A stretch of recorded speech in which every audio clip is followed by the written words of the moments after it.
Welcome to Live Free, Ride Free, where we talk to people who have lived self-actualized lives on their own terms and find out how they got there, what they do, how we can get there, what we can learn from them, how to live our best lives, find our own definition of success, and most importantly, find joy. I'm your host, Rupert Isaacson, New York Times best-selling author of The Horse Boy, founder of New Trails Learning Systems and LongRideHome.com. You can find details of all our programs and shows on rupertisaacson.com. Today on Live Free, Ride Free, I've got Rebecca Didier. Those of you who like horse books, and a lot of us like horse books, will know the publishing house Trafalgar Square in the USA, based out of Vermont. They've sort of managed to become the publishers of equestrian books in the USA over the last 20, 30 years. And the list is really interestingly eclectic. People who know the horse world a bit know that it can be very stratified and judgmental of itself and factional, and often, frankly, I have to say, as somebody who is involved in the horse world, it can be toxic. But Trafalgar Square is really interesting. It doesn't pander to that. It has managed to publish across the genres within the horse world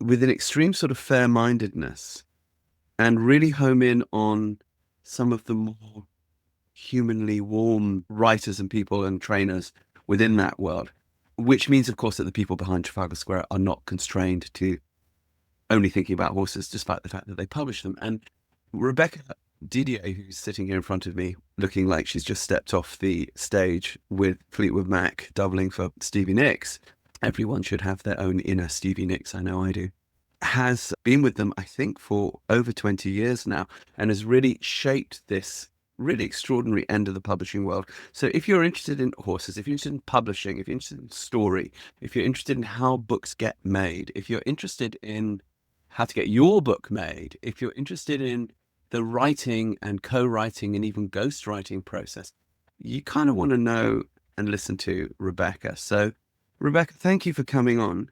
Can you tell us a little bit about who you are and what you do? Well, thanks for having me, Rupert. What a pleasure to join you here. Yes, I have worked for Trafalgar Square Books for 23 years now, which is incredible, not in a general outward sense, but just in a personal sense, reflecting on how in the world 2 decades passed. And that is the equivalent now of hundreds of books that I've worked on. And it was never an intention or a goal of mine to work on horse books or to help publish horse books. But somehow I ended up here. I'm the managing editor. I've been in this position now for the majority of my time there, having kind of risen up. It's a small company, but I did start just as an assistant and knew horses, came from a writing background in college, knew I wanted to work with words, and was kind of mentored by the publisher Carolyn Robbins, who had started the company. And at the time, Martha Cook, who's the managing director there also. And they kind of led me through, and I ended up now, basically, I work with all of our authors from start to finish of the book acquisition, kind of determining book shape, book vision. In many cases, I do writing or rewriting for our authors. I often help them come up with ideas for titles. I design the covers. I art direct the interiors. I put my heart and soul into every book, quite literally. But listen, you're talking to a writer here, and I have worked obviously with many publishers. I've written a bunch of books, and large and small publishers, but generally there's people doing all of these jobs that you're talking about. How on earth, how many books are you publishing a year? So it's usually around 20, which is a lot for all of those steps, which would also, and I'm going to go ahead and be really honest, explain why I'm usually a little bit behind, although I'm forgiven usually. When the end result is in somebody's hands, all is forgiven. It's funny. I often tell people that I'm just never bored. And that's true. I can look back on these 2 decades in this job and in this role and in this industry, and I can honestly tell you I have never for a second been bored, drummed my fingers on a table and said, I have no idea what to do with myself right now. And it's also a constant source of growth in different ways. Yes, there are the tangible is not the right term, the technical ways, for example, the fact that my software updates every 6 months and I have to reteach myself how to use it. So there's that ever-present challenge. But then I like to say that editing books, and that's any books, not just horse books, is a constant lesson in humility. And so I'm always growing, I think, in that aspect of helping somebody else make what they're envisioning in their dream come alive, and just simply being a conduit rather than ramrodding something into the shape that I might want most. So finding that happy medium. Right. I mean, but like I say, in the publishing houses that I've worked, generally there are a bunch of people doing those jobs that you're doing. Yeah. How do you find the time? How do you not get overwhelmed? And how do you keep the standard up? Because you would think that naturally with one person having to do all of that on 20 books a year, there'd be some dilution of quality, yet it doesn't seem so looking at the books. Oh, thank you for saying that. So yes, that is, we do, all 4 of us at Trafalgar, and there are 4 now. We have had more employees at different times in the past, but we are currently 4 full-time. And all of us wear many hats. So all of us share in the different roles. Martha Cook, who runs the business, also proofreads at night. Lizzie Gray, who's our assistant editor, she'll edit some of our translations, for example, who, when we've had a really strong equestrian translator involved, then she's a real sharp-eyed proofreader and copy editor, so she can kind of take it. And so we do share those burdens there. It's not 9 to 5, and it's not 40 hours a week. That's the simple answer to the question. Yeah, I believe it. You have to live it. And we do, if you compared us to, say, your publisher or a bigger publisher, where we do fail, and I use that term with air quotes because it's not a fall on your face fail. It's just I'm observing and saying it would be wonderful to do better, is in the marketing and publicity arena, because usually there's a department and a budget, and those are places where we don't necessarily have muscle or time. Books are known as, I mean, Trafalgar Square is known as, within the USA at any rate, sort of the equestrian publisher. So you've clearly managed to position that through the quality of the books, and therefore the marketing to some degree happens because of your name now. Yes. The company stays alive, so you can't be that bad at marketing. Where do you think you're not being so good, given that everyone in the equestrian world knows that you're the kind of go-to publisher? I love this question, and our brand is really strong. I feel we've really built it, especially within the sphere that we're most comfortable in. You know, Martha and I are horse people, so we're out there in that world, often mixing and mingling and spreading the word and selling our books and talking to authors. And I mean, we know horses, we love horses. We can be part of that. I think that I sometimes wail in frustration that I can't get my authors on Good Morning America. You know, I have a couple of authors of remarkable writing talent who have told stories that are comparable to those that you might see listed as New York Times bestsellers, simply because they had a bigger publisher who could demand that who can open those gates. And the truth of the matter is that I'll own that. We don't have that golden key. You can hire a publicist who can help you do that, but we don't hold that key. So. Are you guys, when you go on your website, it looks like you're all working out of a beautiful farm in rural Vermont. Is that true? Is that where you guys? It is that those pictures are accurate, and Do you all have horses in the backfield and you go out at lunchtime and ride your horses, or? So it's no longer true that that happens. But when Martha started, and she started, I think, 36 years ago, so she predates me, her horse was actually in the barn downstairs because my office is above a walkout barn, old cow barn that was made into a horse barn. And so when I walk down the stairs, there are horse stalls down there. Although now they used to have horses have a boarding business and breed horses at Trafalgar Square Farm, but now they just have Scottish Highland cattle. So there are cows. Why no more horses? I mean, why not? Why not wander down at lunchtime and ride your horse? I would feel so much more romantically fulfilled in my mind if I thought you guys were all doing. Yeah, well, remember that whole not enough time in the day to get all the books done. So we don't have time for that although Martha and I do, Martha has horses on her own property and we do ride together on the weekends, usually to capture that, that granular piece of being horse people.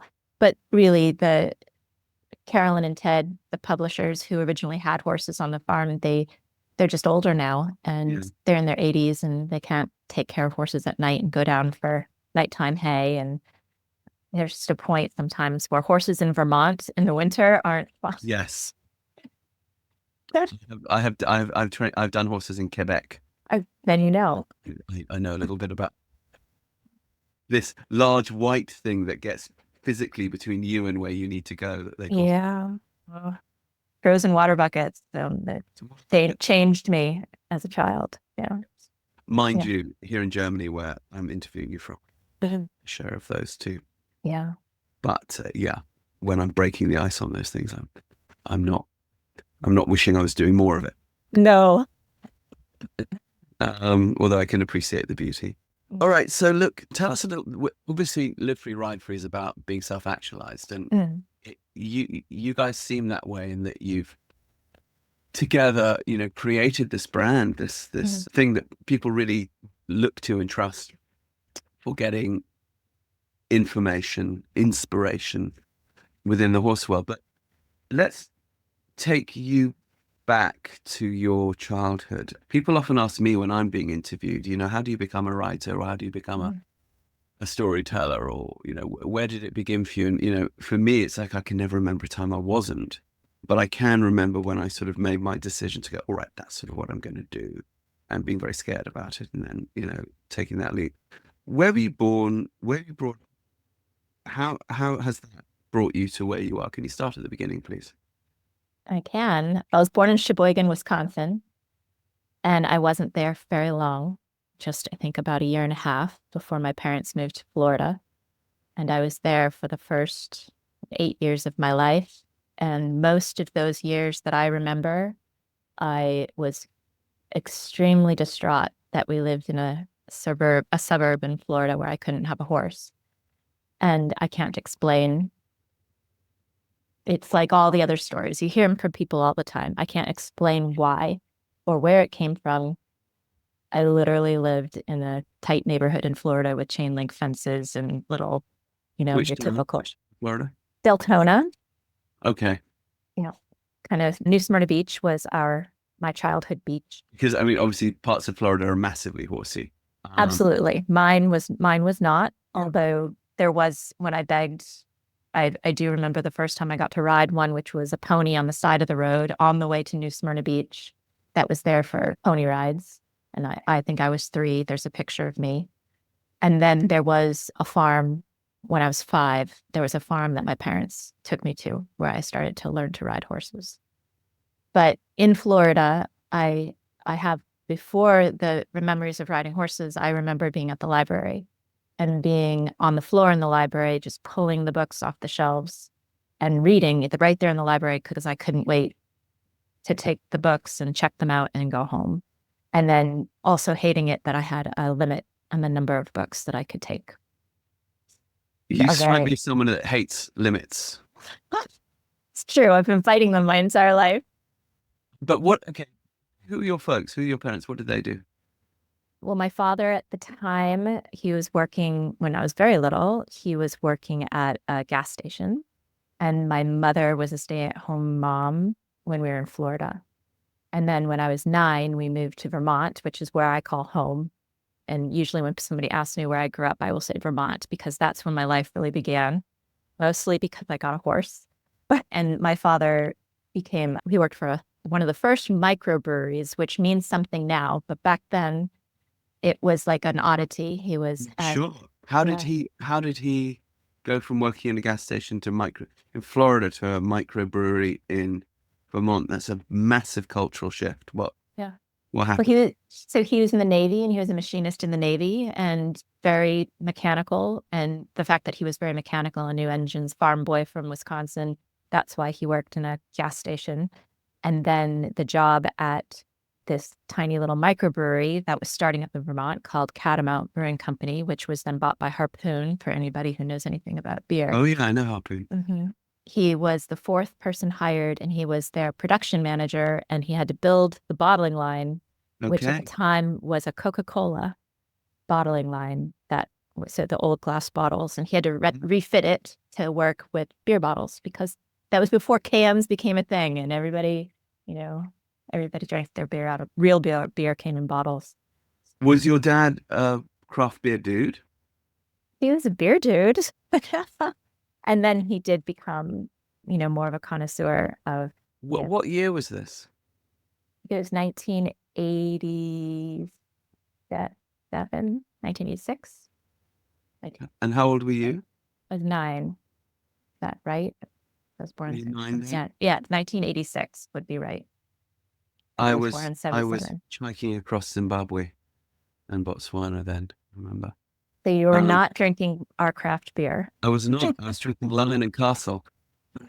And when I first went to train horses in America as an illegal immigrant under the table in Virginia, as many English and Irish boys did, there was no craft beer. And I remember, coming to America, the beer is shite. It's like really shite. Like, Jesus Christ, and then suddenly the beer got really good.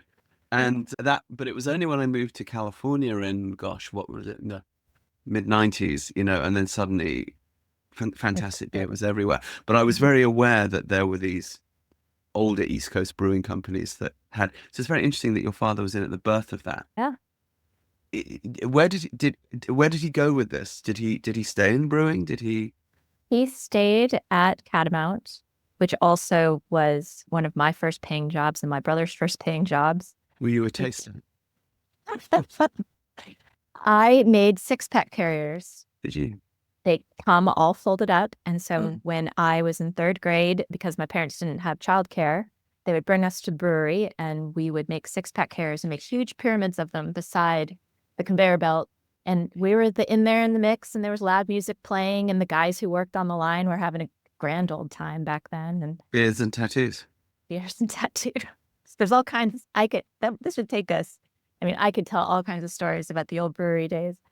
But yeah, so my dad was there until Catamount was purchased by Harpoon, which I was in college when that happened. So in the 90s. And then he went on to kind of have just one more job in a different plant again, being a machinist of sorts, and left kind of microbrew world behind. But yeah. And are your parents still around? Are they still in Vermont? They are. They're in the home that again, I call home. It wasn't the first place that we lived in Vermont, but it's a log home that my father basically built. So every cabinet, every floor, every aspect of it it's a little rustic, but it literally, I don't know how many people say that anymore, that they're in a home that their father built. So the log home came and they put the logs up, and then there were empty studs inside, and then we moved in. And then my dad slowly built it all around us. And I think it was finished about 8 years ago, visually finished. Last week, yeah. And right in time for them to start making all the repairs, right? Now, well over 30 years old. Yeah. So how do you go from a dad that is there in the beards and tattoos world and hippie Vermont, those listeners who are not American may not know that Vermont, apart from being fabulously beautiful, it's the Appalachian Mountains, but in the northern bit just before Canada, is also sort of a bastion of liberalism within America, and so therefore, you tend a lot of great minds tend to gravitate there.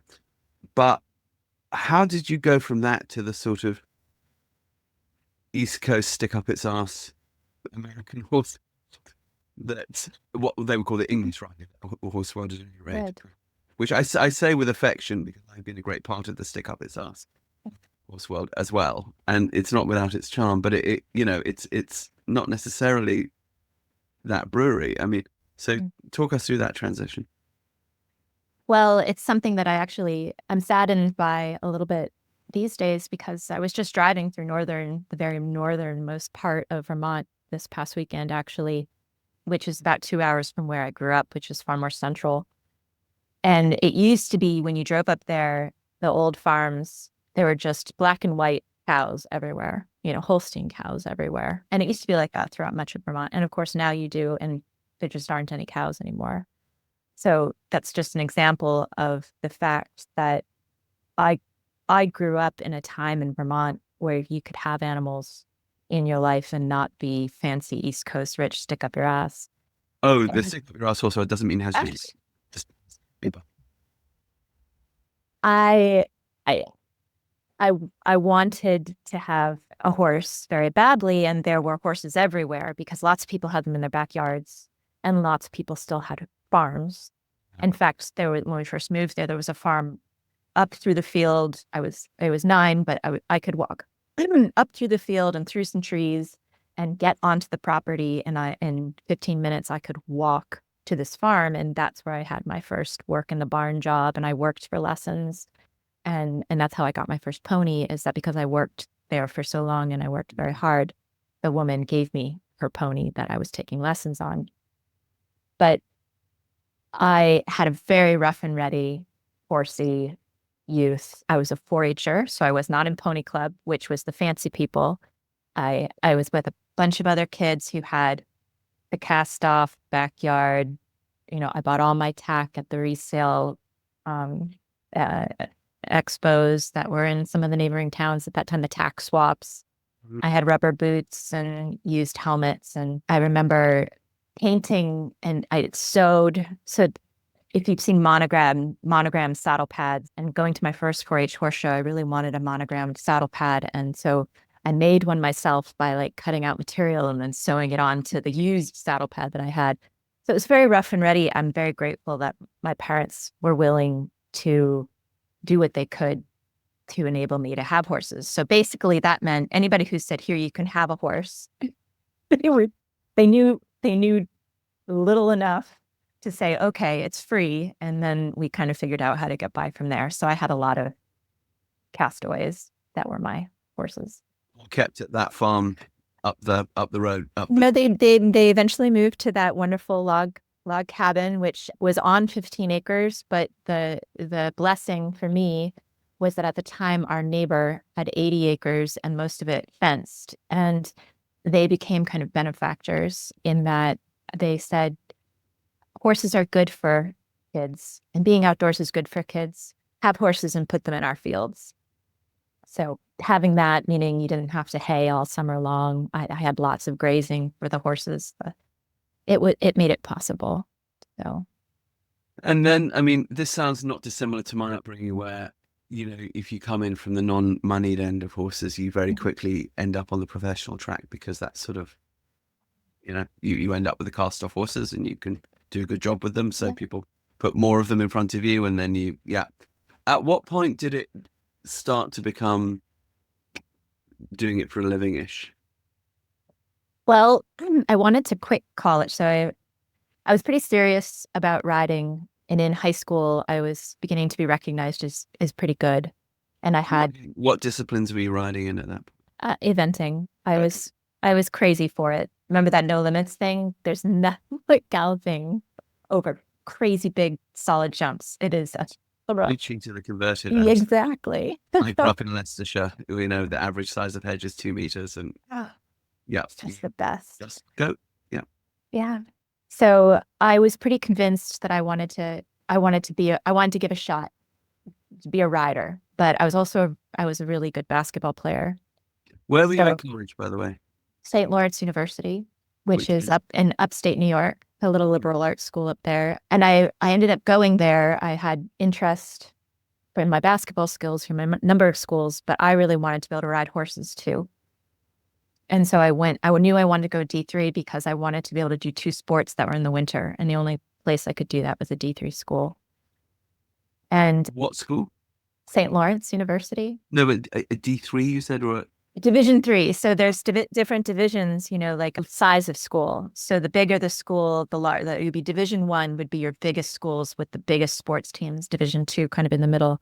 In the Division 3, it's more of your tiny little liberal arts schools, 2,000 students maybe. But their sports schedules are different than the bigger schools. They're more accommodating if you want to play multi. Back then, I don't know that that's true anymore, but in my day, there's more flexibility. so the fact that I thought that I could go and be both an equestrian and a basketball player, that's why I kind of went in that direction. And then I absolutely hated college, and in my freshman year anyway, and despaired at what was happening, and went home. And I remember saying, I want to quit school, and I want to just, now I know I want to ride horses because What were you studying, or were you not majoring at that point? I was pre-med my freshman year, which probably maybe that had something to do it. And then, yeah, so I remember having the whole kind of knockdown, drag out.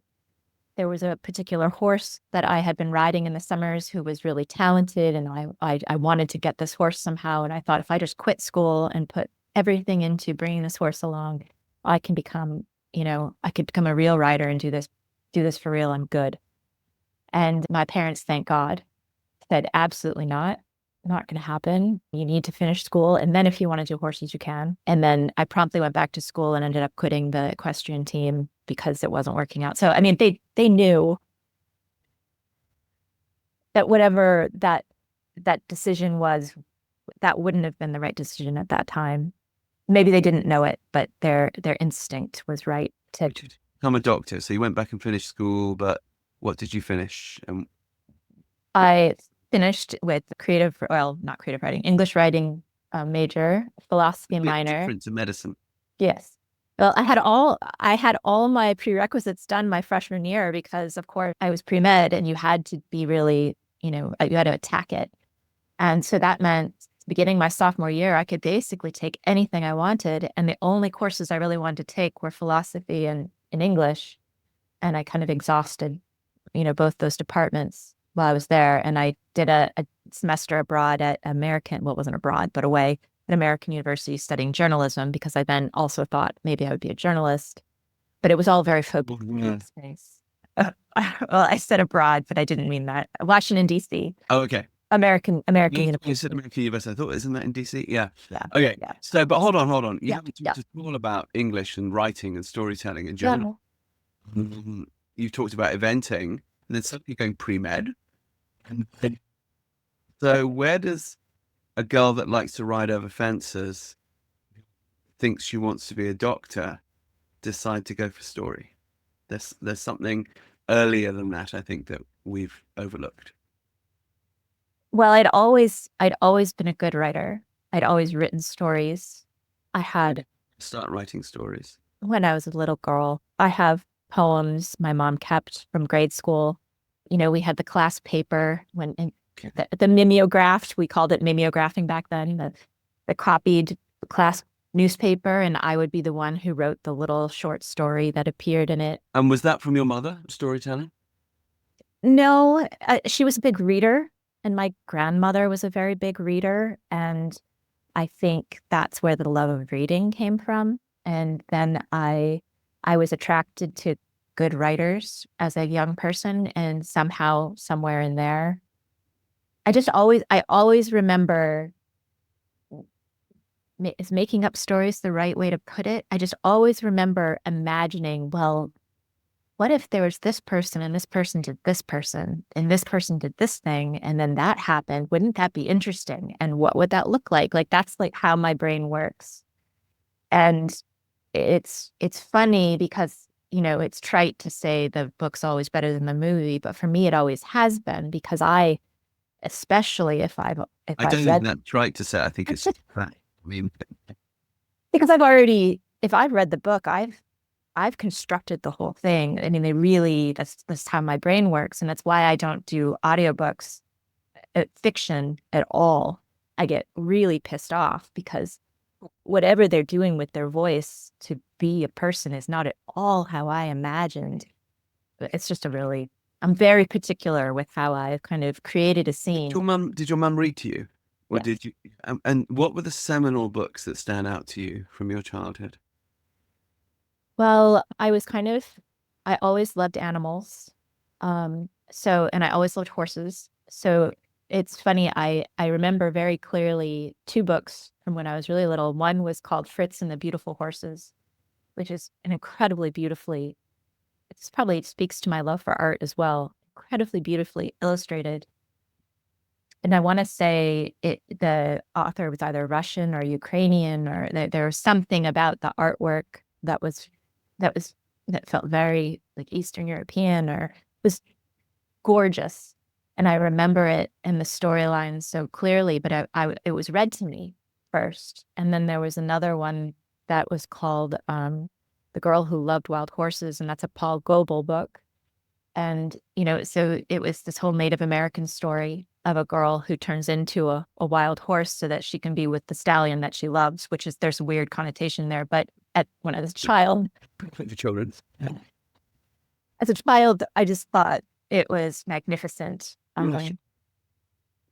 And then I moved from that into, it was mostly, they were always about animals. So anything by Jack London and all the dog classics, and everything by Marguerite Henry, all the Mario Paras. These are all kind of classic American books about horses and animals and people and the relationships they have. But they also, if I go back and I read them now, and I did when my child, who I'll tell you, I remember him being an infant and saying, "I'll only have succeeded as a parent if you love to read." And so I was reading to him, and I remember reading some of these books that I had loved so much as a child, and the writing stands up. It's very good writing. Good writing does. It's writing of a time, but it's very good writing. Yeah, sure. But I mean, in a funny way, I think that's the whole purpose of literature, is that it should be writing of a time, so that when you read it later on, you are transported back into that culture, Yeah. that era. Were you also reading Laura Ingalls Wilder and? Oh yeah. Um, I called my parents Ma and Pa for a year. was it mostly Americana, or were you also reading like Fritz and the Horses? Sounds like it might be a German. Yeah, it was definitely, I think, I don't know if it was written in English first or if it was a translation. I'd have to look it up, but the artist was certainly. I'm getting on Google as Oh, we speak, so Google it looks it. like I'm getting on my phone. It's because I am. Fritz and the Beautiful Horses. Intrigued. Well, and you'll see the artwork. You'll see why the artwork was so rich. So here's a question: why hasn't Trafalgar Square republished Fritz and the Horses? So it's interesting. We've looked into this. Horses. Fritz and the Beautiful Horses. We've looked into it a number of times because, of course, where Martha and I, with some years separate us. She's in her late 50s, but we did a lot of our favorite books from our younger years do cross over. And so we've talked about bringing back books like that are now out of print. And unfortunately, sometimes it's a really difficult thing for somebody of our size to make it work. I think we'd have to really devote some monetary. We'd have to have a fund that kind of is just about specializing, because the demand is low, and if you're going to do it right, especially if it's 4-color, then you've got to really make a production investment. I'm reading in this classic picture book from best-selling author illustrator Jan Brett. Jan Brett sounds German or It does. Dutch. Fritz becomes the pony. Becomes a hero when he rescues the children of a walled city. Outside the walled city of beautiful horses lives Fritz, a pony that is neither beautiful nor elegant. Yeah. Sounds like me. Very gentle and kind. That's nice. When the bridge to the city breaks in half, it's up to Fritz to save the children stranded on the other side. This beautifully illustrated picture, timely message of inner beauty from 1981. Interesting. I've never heard. I'm looking at these very beautiful illustrations. So beautiful. And of course, I think the story resonated with me because those beautiful horses were too afraid to do what the children needed. But Fritz, the solid little like working class pony, he like saves the day. So my mother was ingraining me with that kind of sense from the beginning. By the way, so I'm looking up now. It's not Jan Brett. It's Jan Brett. She's a New Englander, a woman. Really? She grew up in New England, attended the Boston Museum School. Her books have received much acclaim, blah, blah, blah. She's local. Yeah, she's local. In 2005, Brett earned the Boston Public Library's Lifetime Achievement Award. Her book, Three Little Dussies. Dussies are Southern African guinea pigs. Their real name is rock hyraxes, and they're actually related to elephants, believe it or not. I know this because my family is Southern African. Was published in 2010 and made the New York Times bestseller list. There you go. There's your New York Times bestseller list. There it is. So is she still alive? Is she still alive? Would appear so. Her last thing was 2014, The Animal Santa. Mossy 2012, Cinders, A Chicken Cinderella. All sorts of books about different animals. And okay, I'm going on. So I just think the only reason, listeners, I'm doing this is because I think if Rebecca Didier here we go, of Trafalgar Square thinks that this book is good, we clearly ought to be checking out her work. I think she was born in 1949. Doesn't say died.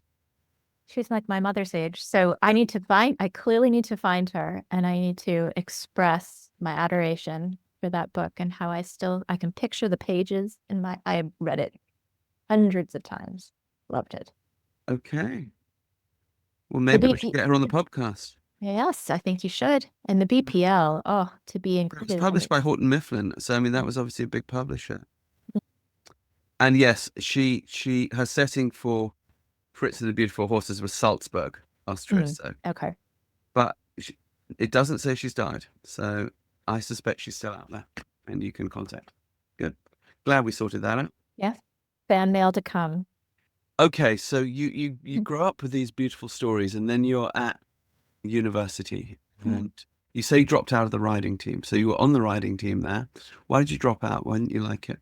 I wasn't on the riding team. I thought that I should be on the riding team, but I didn't understand, and I don't know whether you are familiar with kind of the different. You are. I know you are actually.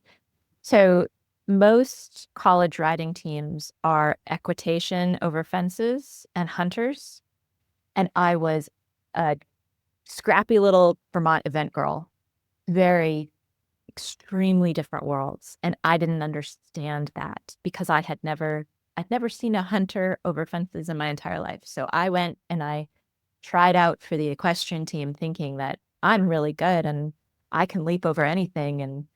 And I basically was told that I sucked. So I actually had a very similar experience on my university equestrian team too. I was exactly the same. I came out of the eventing, hunting, team chasing world. Even went to university with my horse. I could choose between having a horse or a car. So I chose a horse, and I would go do the shopping on my horse and have people hold it outside the supermarket while I went in and stuff.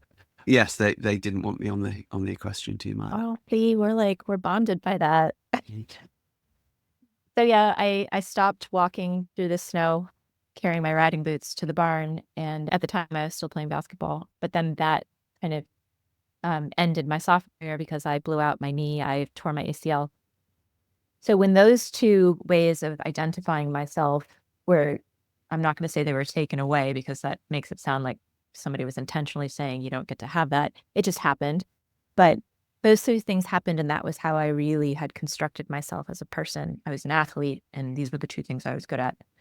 I had at that point decided in a biology class when we were talking about the intricacies of the human body and all the different ways it can go wrong that I don't want to know this. And then I just said, you know what? I love writing and I'm so interested in the meaning of everything. So why don't I just take philosophy classes and try to figure out what the meaning's all about and then write about stuff. And I really, really loved it. There wasn't a class that I didn't enjoy thoroughly when I just kind of changed tracks and really focused on that. Favorite philosopher? Oh, goodness. I don't. Favorite philosopher? Z. Can be plural. I'm not going to be able to name names. I'm not going to be able to go into that conversation. I go down this track with my husband, Brian, and it results in debate that leaves me frustrated and in a dark place. It's all right to say someone you like, isn't it? I mean, Well, so it's funny. He describes himself as Hobbesian, which always baffles me because then I'm like, well, how did I end up with you if that's true? Because can you define what a Hobbesian is, please? I don't know that if I can accurately. So you may have to amend what I say. But when I say it in relation to my husband, it means that he believes that man's driving force is not of good, but of the most base, impulses. And so that I am such an idealist, and the only way that I get through each and every day is by believing that someone will stop at the stoplight and that someone's going to pick up the little kid who fell down, even if that person is a stranger, and care about whether that little kid feels good or not. And my understanding, at least from him, is that is not in fact the case, that mankind will always trend toward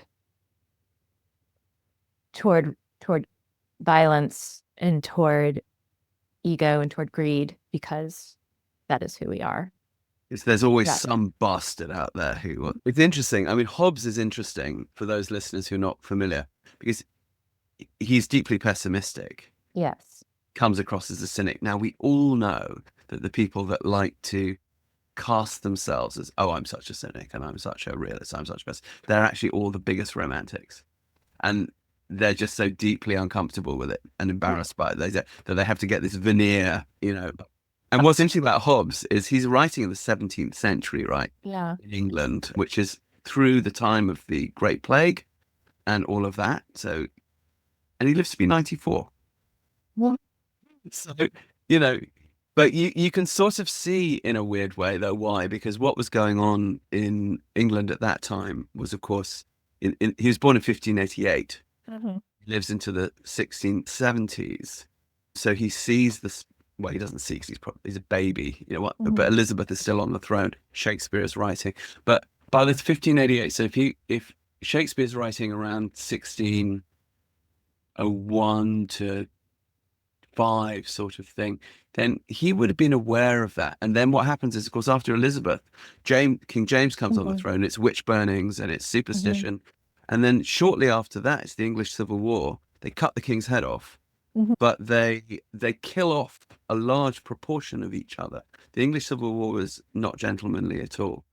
And then you got are any civil wars gentlemanly? Well, I mean, we don't think. At least the English would be, but sadly, no. Yes, I think you're right. And then, of course, if he's living through that sort of in his probably 50s, yeah, it must have been 50s, 60s, and then what's going on in Europe at that time? The 30 Years' War. Yeah. In Germany. All right. So we can explain. We can 12 million people. Then at the end of the 30 Years' War, 4 million. Context. If we give him context, it makes complete sense. A bunch of gangsters in. Well, the Republican thing, but it's a bunch of bollocks. So they have to bring the royalty back, because at least they banned Christmas, so he'd have seen all that happen. So I suppose, and I'm looking here on Wikipedia, he looks like a pretty miserable guy. But he was, clearly the misery worked out for him because he lived to be, no, not 94, 91, but Jesus Christ, no one lived that long. Okay, so your husband's going to clearly live very long. Is that a good thing? If he's a Hobbesian, what are you? I don't know. When when I first started, I'm trying to think, there was a story that I wrote, and it was reimagining a scene. I think it was Plato. And what was it called? I think I called it What Aristophanes Said or something like that. And I was so in love with with reading the Republic or whatever it was I was reading at the time, and delving into these questions. And then of course I read The Plague and The Stranger, and then it's all about that. And then I not a philosopher, but then I read every single Hermann Hesse's book, every single one of them, and trying to determine whether a path of asceticism is one that I would ever have the strength to take. And in fact, is asceticism really, is that just a stronger form of ego, or is it a relinquishment of ego? And it, I get tangled up in good ways, but not in such a way that I then reflected and thought, well, I'm clearly an acolyte, or I'm clearly a fan of. I didn't become a philosopher. I decided I wanted to write fiction instead, and then I became an editor. Oh, first I became a bartender, and then I became an editor. What sort of bartender were you? Where did you bartend? So after college, I didn't go to grad school. I was encouraged to go, but I didn't. And I said, I'm going to go right out and I'm going to start writing my novel. And that meant I became a bartender, and I was in Burlington, Vermont first. And then I got a job working for a senator in the US Senate. So I moved to Washington, D.C., and I worked for a senator for a year and got another bartending job while I was there at a bar that had the largest number of beers, including microbrews, in the world at the time. So there's a theme. It's reappeared, called the Brickskeller. It was very, very famous at the time. It no longer exists. And I bartended there, and then 9/11 happened, and I moved home because that was a crazy thing to be in DC for. I moved back to Vermont to kind of refocus, resettle, try to start the novel again. And I was a bartender in Hanover, New Hampshire, which is where Dartmouth College is. And my now husband, was teaching at Dartmouth at the time, and that's how we met. So there was a lot of bars. There were many bars. So I'm a great patron of bars, so I can't. I have some very good friends in my life who began as my patrons. So Yes. we have maintained those very strong bonds that were formed over 4 feet of mahogany or whatever. I could make so many jokes there, but I'm refraining. This is Well, that's a different podcast. one that we could monetize. Does your husband still teach at Dartmouth? He doesn't. So he's an anthropologist by training, but he ended up being a teacher at a private school in Boston, we ended up going there, and now we're at a private school in New Hampshire. So a boarding school. Interesting, though, that if he's an anthropologist, he'd be a Hobbesian, because I've lived with hunting and gathering tribes a lot. Yeah. And what I've observed is anything but Hobbesian, the most functional societies. I'm beginning to believe you in that this is all a facade. He acts like the cynic, but he really isn't, right?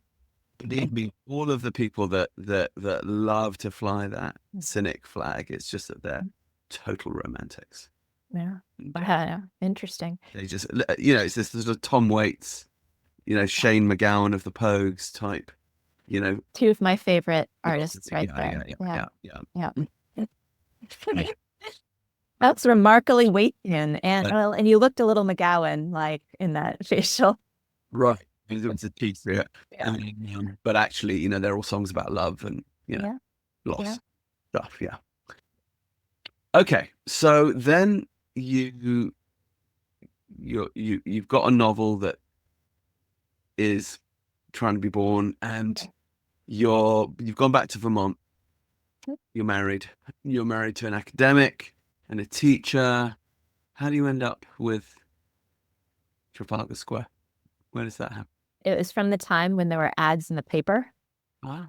And there was an ad in the Valley News, which is the local newspaper, that said that they were hiring for an editorial assistant.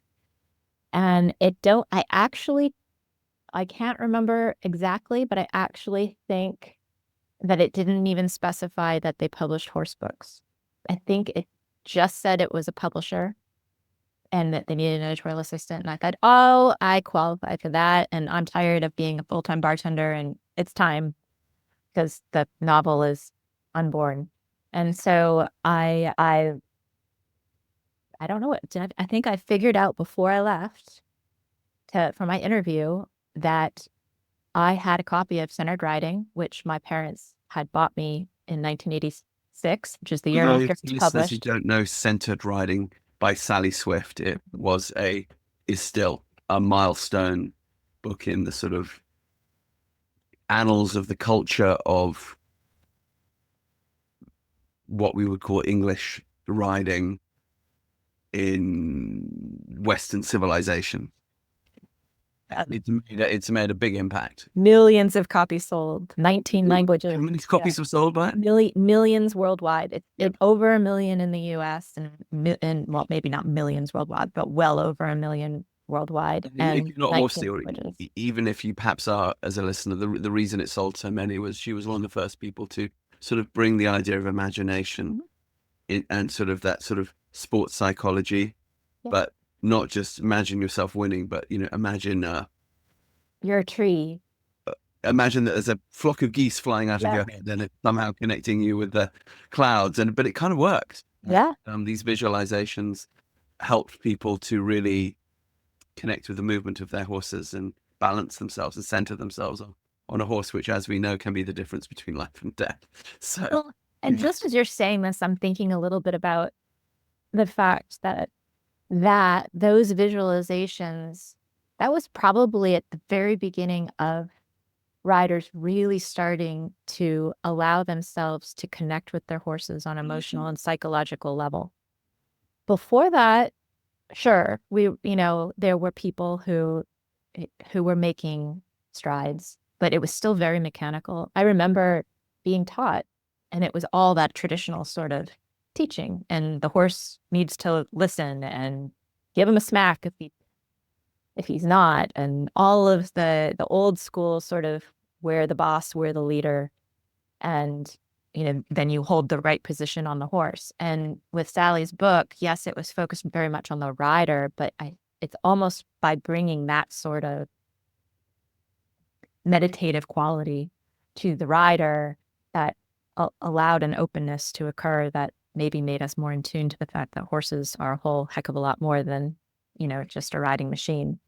So interesting. I've never thought about that aspect of it in those words, but yeah, Centered Riding. I found out that the company I was about to go interview with had published this horse book that I had from when I was 9 years old, and that was like, wow. And then I found out that it was 15 minutes away from my parents' house, the offices, the farm.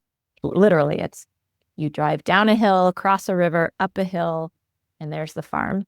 I had passed it hundreds of times throughout my life. The farm is behind like a high stone wall. So throughout the publishing company's existence, I had driven by, not knowing what was happening there.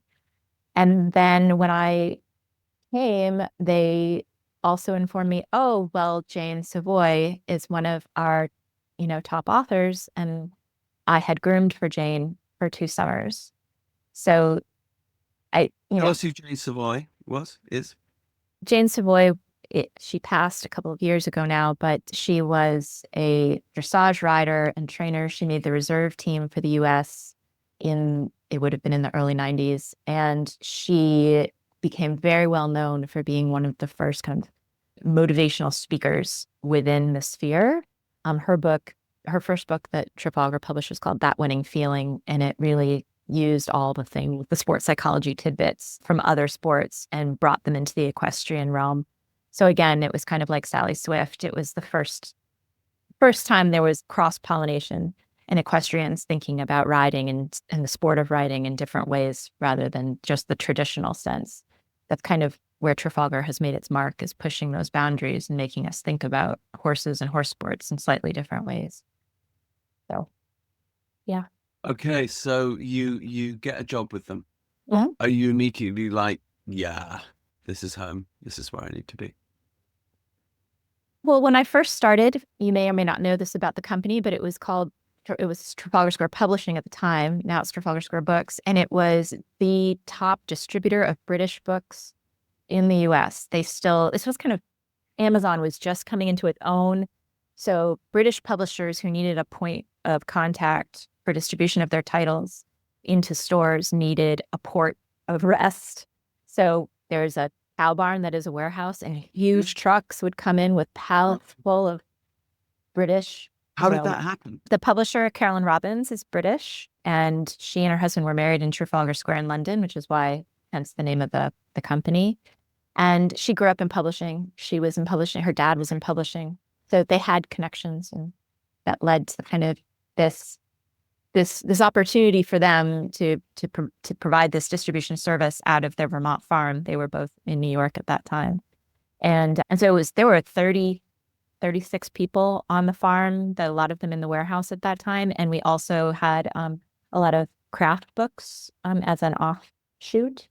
So books on knitting and crochet, and it was just another area of specialty that we were handling. So when I was hired, I was kind of an assistant to all. The managing director at that time would kind of give me duties, and then I was mostly Martha Cook's assistant, so the horse book related things, and then I also helped with the craft books. And it was a very crowded office. So right away, was it like, holy cow, this is my calling? I would say no, but it was like, it felt like a job at an interesting place, in a beautiful place, that was really convenient to where I was kind of holed up with my parents before I got married and had a place to live with my husband. Yeah. You stayed? I did. Why? Well, somewhere in the midst of, the natural evolution of a young person in a career, I found that I would lose track of time. So I was never clock watching. 4 hours would go by and it would be time to go, and I wouldn't be ready to stop whatever it was I was doing. And it had to do with bookmaking, but it wasn't necessarily editing in the earliest days. I also think I was smart enough that even though it was hard, I recognized that I was being mentored by somebody who was really good at what she did, and that was Carolyn. I literally sat side by side with her while she redlined manuscripts, which I don't think lots of people get that opportunity. And she's a very specialized mind when it comes to editing. That was important. Tell us why people don't normally get. Why is that a rare opportunity, and why is that a precious opportunity? Well, because I knew writing from a writer's perspective, and I knew writing critique from taking courses where that's what we did, and of course receiving critique from my peers and from my professors. But I didn't know editing as a job. I hadn't taken a course in editing. And to sit next to somebody who does that professionally and then have her painstakingly kind of explain, but this isn't clear. And at first, and especially with nonfiction books, which a lot of our books are practical, instructional nonfiction, I was still of the mind where we fill in the blanks, right? So if we know the subject and I read step by step, you could give me 3 of the 5 steps. It's a Great British Baking Show, the technical challenge, where they kind of say, make this, make this. I could do that with horses, right? So I wasn't looking at it and noticing all the things that were missing. And Carolyn taught me, this is for somebody who doesn't know how to do this, maybe. And we're taking this expert, and having them teach us how to do it, but they've missed 5 steps. How did we get from here, halter the horse, to here, put the horse on the trailer? So many people, I think, would hesitate at that kind of detail, but that's part of what makes our books so careful, is that it's not just halter the horse, it's how do you halter the horse, and the steps that you take if you really didn't know. And then the assumption is that if the reader knows that step, they'll just skim it. but we're trying to be sure that the one who doesn't know would actually walk away knowing how to do it properly and carefully and safely. It's an interesting thing because, as you know, there's a tradition, and listeners should probably be aware of this. There's a tradition of equestrian literature within both Western and Eastern civilizations that goes back thousands of years. And the reason why it's worth knowing this is because mankind's culture has gone out into the world on the backs of horses and on ships. So those two areas of writing, nautical and equestrian, have kind of shaped history. And there are these people who pop up every century or so as the kind of masters. But as you know, Rebecca, the old masters, they are unfucking readable because they're written by horse people. Can't write. And they weren't edited. They make all these assumptions, and they're sort of impatient anyway, and you know, a bit sort of probably autistic. And I say that in the right way because I'm an autism dad, but they're heavily obsessive, and perhaps a bit impatient with people that don't, you know, have their insights and feel. So filling in the blanks. Very interesting you say filling in the blanks. And I've read, you know, I've got sitting in front of me here a book that you co-wrote with one of the great masters of our time, Linda Tellington-Jones, who is a master, and she's a modern master. And if you are an equestrian, by the way, lads listening to this, and you have not yet checked out Linda Tellington-Jones and what she brings to the horse world, the dog world, and the human world, you got to check her out. She's pushing 90 and still getting up on big, dangerous horses and with a smile on her face and making the world better sort of as she does it. So at what point did you start to say, oh, yeah, this is actually not just a thing I love to do, i.e. riding horses, but this is sort of it's actually a really important part of our culture. It's an important part of our history. And I want to sort of make this clear for people. It's a really interesting niche to fall into. When did that become clear for you? Well, I think as I became more familiar with, so the guiding kind of principle at Trafalgar is for the good of the horse, and it's been that way since I started there.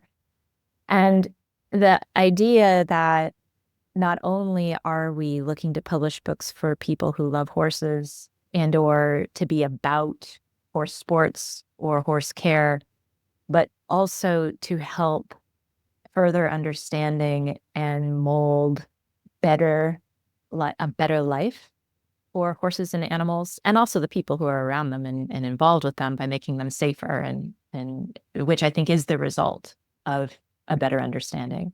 If we are safer, that lit me up is the only way I can describe it. It was like, I've never been interested in producing something just to produce something. You know, I like things that bring people joy. Obviously, I was a bartender for a long time. I like being around people that are out trying to live life to its fullest. And I liked the idea that here I was in a company. Yes, it was a small company, so it wasn't corporate. And I was producing something, yes, something that people bought, yes, but maybe it was doing a little bit of good, right? So if I'm going to be a cog in a wheel, this was a wheel that, you know, was going somewhere with a positive, you know, a pretty sunset at the end. That became important to me there in my late 20s or whenever it was that I was really starting to find my stride at Trafalgar. And in addition, I also think that my own awareness changed of not just horses, but dogs too. And I don't know how much of that was just growing up and growing older and becoming more sensitive and more open to those energies. I had always been good at it. I had always loved animals, but now I wanted to change the fact that we do a lot of really pretty shitty things to animals. And here I was in a position to maybe help find ways to improve that. And the old masters weren't getting it done. No. right? So, there are a lot of people out there professing that they've got the secret or a secret or, this and that. And a lot of them do. There are all different ways. I do believe that. And that's part of the reason why I think we can, as you've indicated, be cross-disciplinary. We have a lot of variety in what it is we cover. We try really hard not to subscribe to tribalism within the industry. I believe good can come from any space and any breed, and we need to be open to it. And we're not necessarily always good at saying that Western rider can teach me something as an eventer, or that jumper rider can teach me something as a reiner. And we're getting better at it. But when I started at Trafalgar, we were really pretty bad at it still. I mean, I remember having conversations with Martha and Carolyn. Oh, we can't publish that because nobody will want to read it because it's a Western rider and all our riders are dressage riders. And that's just not the case anymore. But it's taken years. Yeah. I mean, I think also the internet has helped with this, Of course. but Yeah. absolutely, people are not sort of locked in their regional silos as much. At the same time, that factionalism and that tribalism that you described, at the same time that there has been an opening, I think within the horse world, there's also been a reaction. Yeah. And as always, you get equal and opposite reaction to anything. So some areas have hardened. I was riding semi-professionally in the US for quite a while. I rode hunters. I trained horses for the hunt field now.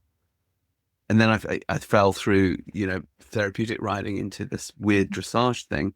So I had to learn how to collect horses. And I began to observe the dressage world in the US. And their love of the Germans and their sort of slavish worship of that. And this sort of idea that, oh, if you're German, you must be sort of born in a dressage saddle. I've lived in Germany 7 years now. I can tell you it's not true. There are very good riders here, but Yeah. it's not the norm actually at all.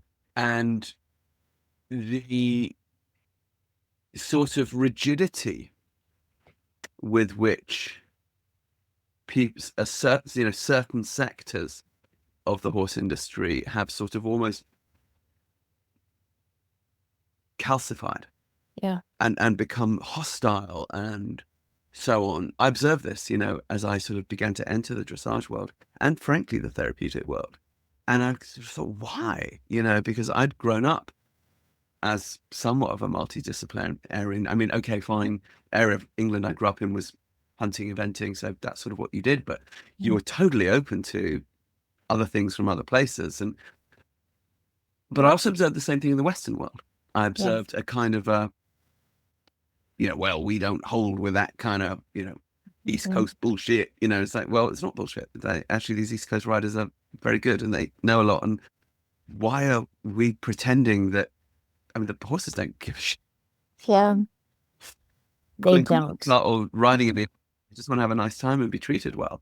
And, so again, you guys have really trodden this interesting line, I think, between working with real experts, sort of household names, but not always household names within the horse world, and yet not falling into the factionalism, even though many of the people reading the books that you publish might silo themselves off into, oh, I'm going to buy, those books, but I'm not going to buy those books. Yeah, you are a pan publisher. So you're kind of like the penguin of the horse world. That's a hell of an achievement. How have you not been sucked into that calcification, and how have you not had the market sort of drive you that, oh shit, we really sell to dressage people, so we kind of got to play that game or whatever? Have you managed to resist that and stay profitable? Well, I think that it has been really intentional. In particular, I would say in the last 15 years, and you would see that from our list. We certainly did have a very heavy dressage focus early on, but we weren't publishing as many books at the time. That said, we also did have, I think we published Richard Schrake's book, which was one of the early resistance-free training. It was a very early kind of Western natural horsemanship kind of book. So I think the interest was always there if somebody had something different that they were trying to say that we thought had value and had legs. And that judgment was usually made by the fact that we had spent a lot of time with horses. Although we also do sometimes call those on our list and say, what do you think of this person? Or what do you think of what this is all about? And just to get take a temperature.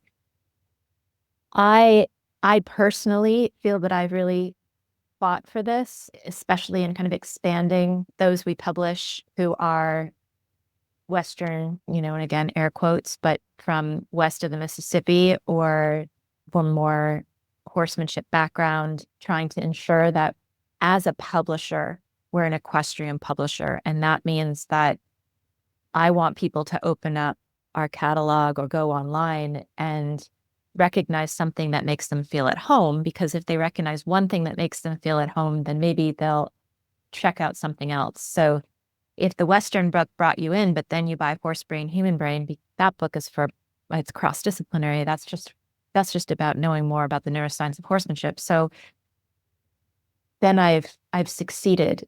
And I'm also, I use this example because she wrote a memoir that blew my mind that I really enjoyed working on. It's called Never Burn Your Moving Boxes, and we published it last September. I think a September ago. So it's been out just over a year. What's the name of the book again? Never Burn Your Moving Boxes.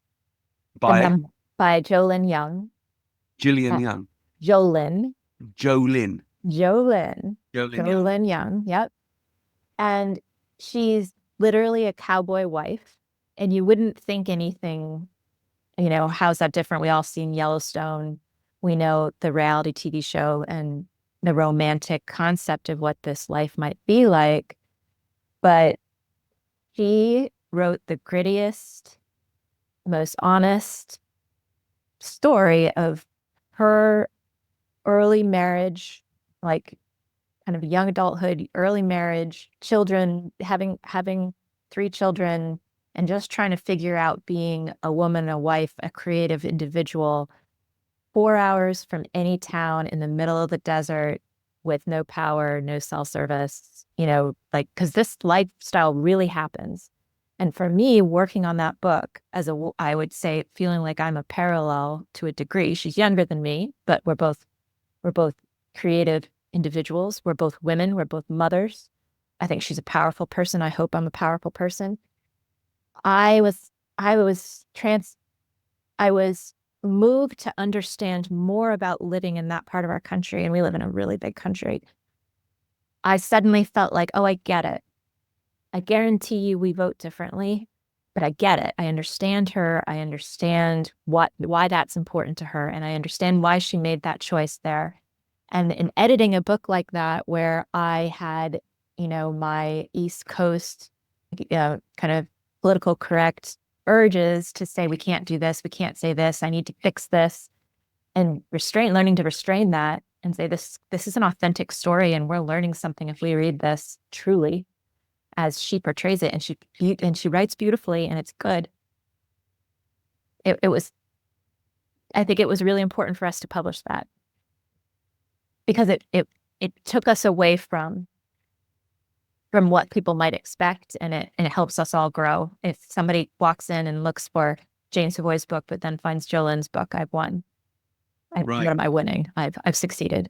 That makes me ask the next question, which is, of course, what horses? I think horses give us many things. They represent freedom to us.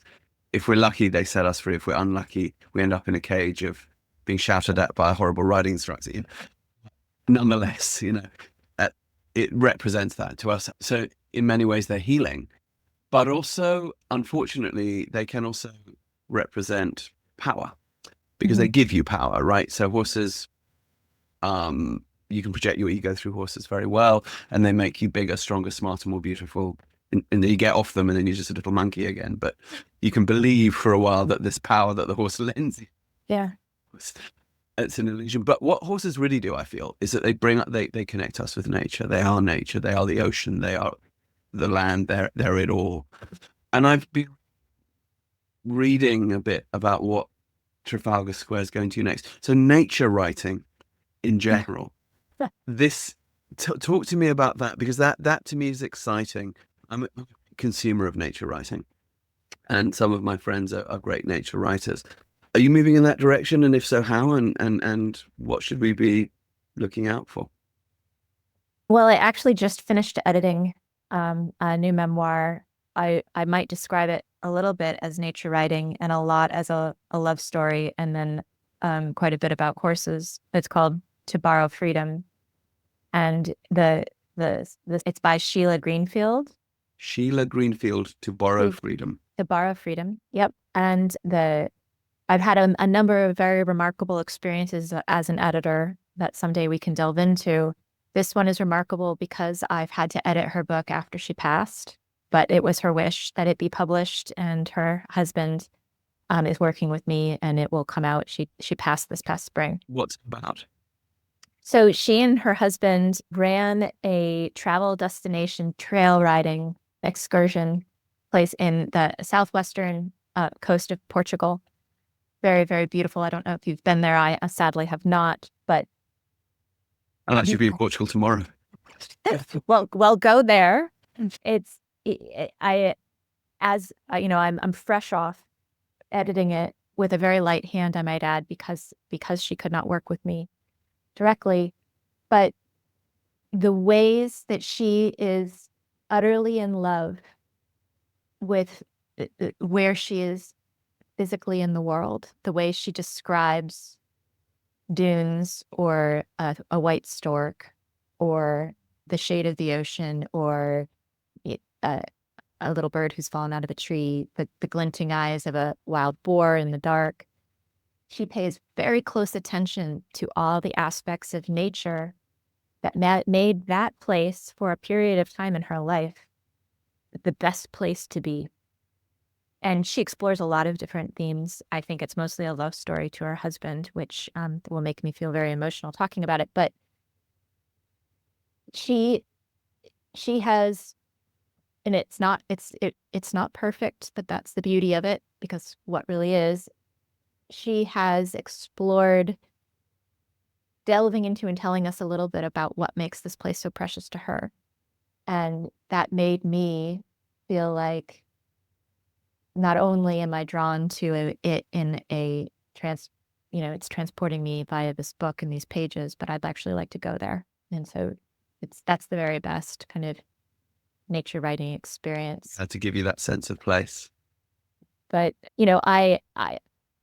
we published a nature field guide. We have another 2 coming. Nature is important to me. My favorite, I've read a number of Cy Montgomery's books, but I think she's very good. Cy Montgomery. Cy Montgomery. So Cy. S-Y, I think. So, Okay. Soul of an Octopus. I don't know if you know that book. No, tell us about this. So Cy Montgomery, I think her first book was maybe The Good, Good Pig, and she's written another recent one about chickens that I have not read. And then there's a book called How to Be a Good Creature. And I love her. The Soul of an Octopus is the one that really captured me and pulled me in, because I hadn't thought about the octopus in those terms until I read that book. And then later on, and I watched The Octopus Teacher, and my fascination was furthered, and I wasn't alone in that. Lots of people kind of were awakened. But she writes about animals and nature in an illuminating and moving way that's not just reporting. It's about what it is that we can discover about ourselves, right? As also creatures in this space, rather than as the better animal or the brighter animal or the more powerful animal. I like that she elevates a pig, to a throne of sorts. I think Helen McDonald is also very good. A pig throne. But okay, so is that somewhere you want to go more in your publishing, more into the world of nature writing and the celebration of nature in general? I will be completely honest with you and say that I have nothing dictates where I could see myself going or not going when it comes to writing. I'm very lucky that at Trafalgar, we mostly published nonfiction practical books when I started. We've done biography, autobiography, and memoir since. And I've even been able to edit some fiction, some quite good fiction. Tell us about the fiction. A couple of middle grade books by, I think, a true writing talent. Her name is Melanie Sue Bowles, and she's based in Georgia, North You say Carolina. middle grade. Do you mean like for young adults? What do you mean? So middle grade would be like 9 to 12. So not Okay. quite sophisticated. Like middle school, right? Yeah, right. And she Those are often the best books. it's wonderful. The character that she has created. Oh Oh, yeah. Oh gosh, I love those books. I lived in those books. She created a character who's very complex, a neurodiverse character, a mixed race character, and quirky and intelligent and funny, that reminds me of Anne of Green Gables, which was another series that I absolutely loved. And yet she's incorporated, there are horses and there's a rescue element, because that's a place that she comes from. But she just has, sometimes people know that they have the fairy dust, when they write the words, and you feel it. And she has it.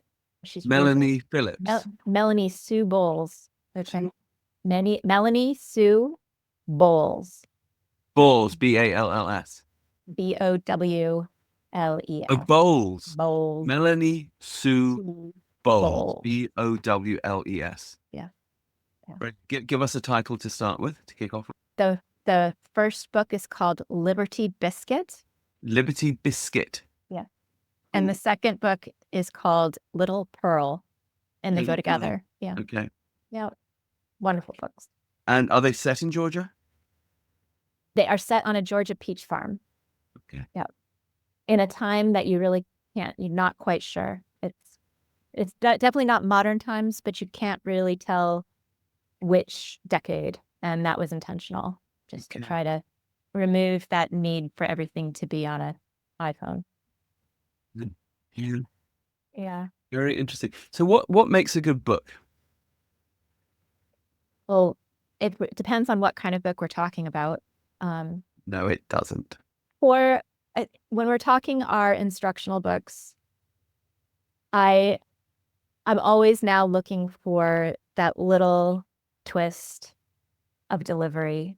I want it to be really clear and really straightforward on one hand, but I also want a creative, here's the hook. Here's a call out that's going to be on every page. Here's the thing that's going to make this instructional book different than this one, simply because now it's different 20 years later. We have so many. We've published a lot of them.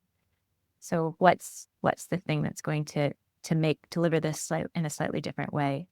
With the memoir and the biography, well, the biography is easier because I think a really well-researched biography, you can tell almost immediately that is the case. And if you can, without over-personalizing what you're sharing with us about somebody and somebody's life, you can at the same time insert personality. And I think that's, again, a talent in a biographer, because a lot of biographies, you read them and they're downright dry. And you still feel gratified because you've learned about something you're interested in learning about. But others you read... You're going to force yourself to read it. Exactly. And others you read and you find yourself laughing every here and there, and kind of, and especially if it's a well-placed kind of question mark, maybe this meant this. So I think with a little tweak here and there and a little bit of personality on the part of the biographer, you can have something that's correct, well-researched, and yet quite entertaining. And then with the memoir, oh my goodness, because there's so much now, and it's hard. For me now, it's got to have good writing. And I know we could all debate what good writing is, and it's not to me about grammar anymore. In fact, we in order to preserve voice, I bend rules all the time when it comes to grammar and punctuation and things like that, because especially in this day and age, it's not so important, and rules are changing all the time, but mostly because voice is harder to come by than a grammatically correct manuscript. So When you say good writing, what does that mean? It means that every word is intentional. It's intentionally chosen. It's not just, I picked this word because it's the synonym that AI told me to use and it sounds bigger. And I know that's an overly simplified way to describe bad writing, but I think it happens all the time. It's determining how to make every paragraph surprising. That's even the best. When I'll read something and then I'll say, wait, what? And then I'll go back and I'll reread it. And it's not even the information that was imparted, but it was either the words, how they were formed or ordered, or maybe it was the use of an ellipses that somehow got me to pause in a way that took me someplace. That was an intentional device, right? That writer used, or I'm assuming it is if it was good writing. Maybe it isn't if it's bad writing. They just used an ellipsis because they couldn't think of anything else to put. But is that not true of every, so when I said no, it's not, what I meant by that was surely that is the same for whether it's a how to train your horse book or whether it's a memoir or whether it's a fiction. But surely that element of surprise and inspiration needs to be there in each paragraph. Obviously, if it's a how-to book, you may not be able to have that in, and maybe just you'll trade that for very good information that's well structured. But in a perfect world, we would have both, no?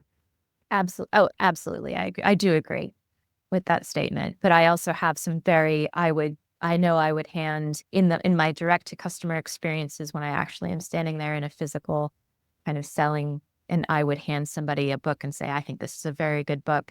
It might be a dry as can be, but correct as hell. Yeah. And I know that they're not going to be, misguided by it. So you will get what you're looking for from this book, but this is a good book. Yes. You talked about AI. Yeah. How is this impacting? So we actually have a statement on our copyright page at this time that indicates that we have not used AI and neither have our authors, and that everything was handled by experts through the whole process. And I don't know all the wording, but we are making that statement currently. I don't know how long we'll be able to include that statement, simply because I think authors are certainly using it in the gestation period. Lots of people say this is really what it's going to be useful for right now before it gets smarter. So kind of drumming up those ideas, getting a start. I have to try to be really open-minded when I talk about all these things, because it doesn't I enjoy that part of the process. So I understand why anybody would want to skip over it. I do know that editing, some publishers is now kind of the proofreading stage is all AI. A lot of layout is now becoming more, certainly cover design. I think we'll see a lot more books, especially on Amazon, especially self-published books that all kind of look the same. We'll certainly have plenty of books that show up on Amazon that are AI composed completely. Yeah, it's an interesting one. As a writer, I'm just wondering where that is going to go. Will AI begin to write very good books? I mean, it's such an interesting question, because I guess it's determined by how human-like AI gets, because I would say it's across the board, and I feel so desperately for our musicians and our artists, as well as our writers, who are all so impacted by this. But these are our methods of telling the human story, and these are our methods of sharing sorrow and joy, and AI conceivably doesn't understand what those things feel like. So we might argue you'll always know, right, that this was AI generated, because it just doesn't have that sense of humanity. But if it truly does evolve to a place where it's more human-like, then I guess it could acquire those skills. It's such an intriguing thought, and I don't know if I think it's tragic or if I think it's not something worth having an emotion about, because hey, it's going to happen. Or what do I think? I don't know. But I think, as you know, I'm a writer, you're a publisher. It's the obvious question at the moment. And Mhm. no, I think it's hard to train a horse to AI. Yes. Horses, you know, A horse will never be trained by a robot. I it think they've seems tried. unlikely at this point. Yeah. They've tried. They've used like robotic jockeys and things like that for working with very, very difficult horses. And clearly it hasn't been successful. It's just like Where have they done that? I haven't heard of that. Where have they tried that? I believe in maybe like Saudi Arabia with their endurance horses, Uh-huh. Arabs. We think or maybe with, like with some of their race horses. I'm picturing, you know, reams of robots getting chucked off into the sand dunes. Now, I'm gonna say that I haven't read stories of this published anywhere. This is actually from a book that I'm gonna be publishing in the spring. So clearly it is happening.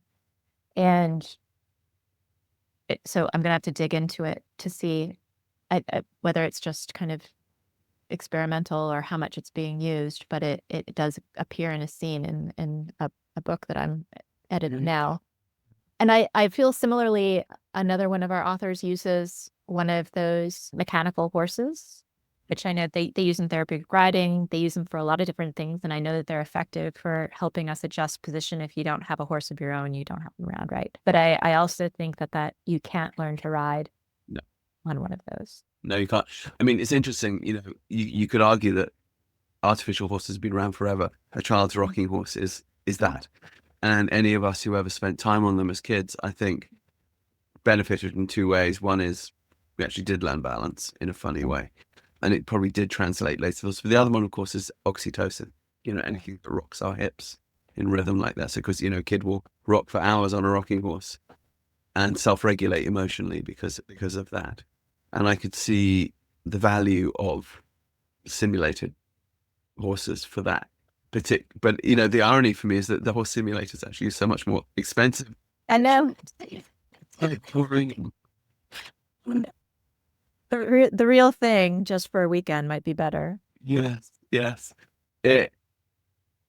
I sort of can't see the AI thing as a tragedy, but it's hard not to be nervous. If you were to predict where AI might be a good thing within publishing and writing, where would it be? Like, would it matter if in the gestation period somebody ordered their thoughts through AI, but yet still produced a finished product without, or will it get to the point where we actually can't tell?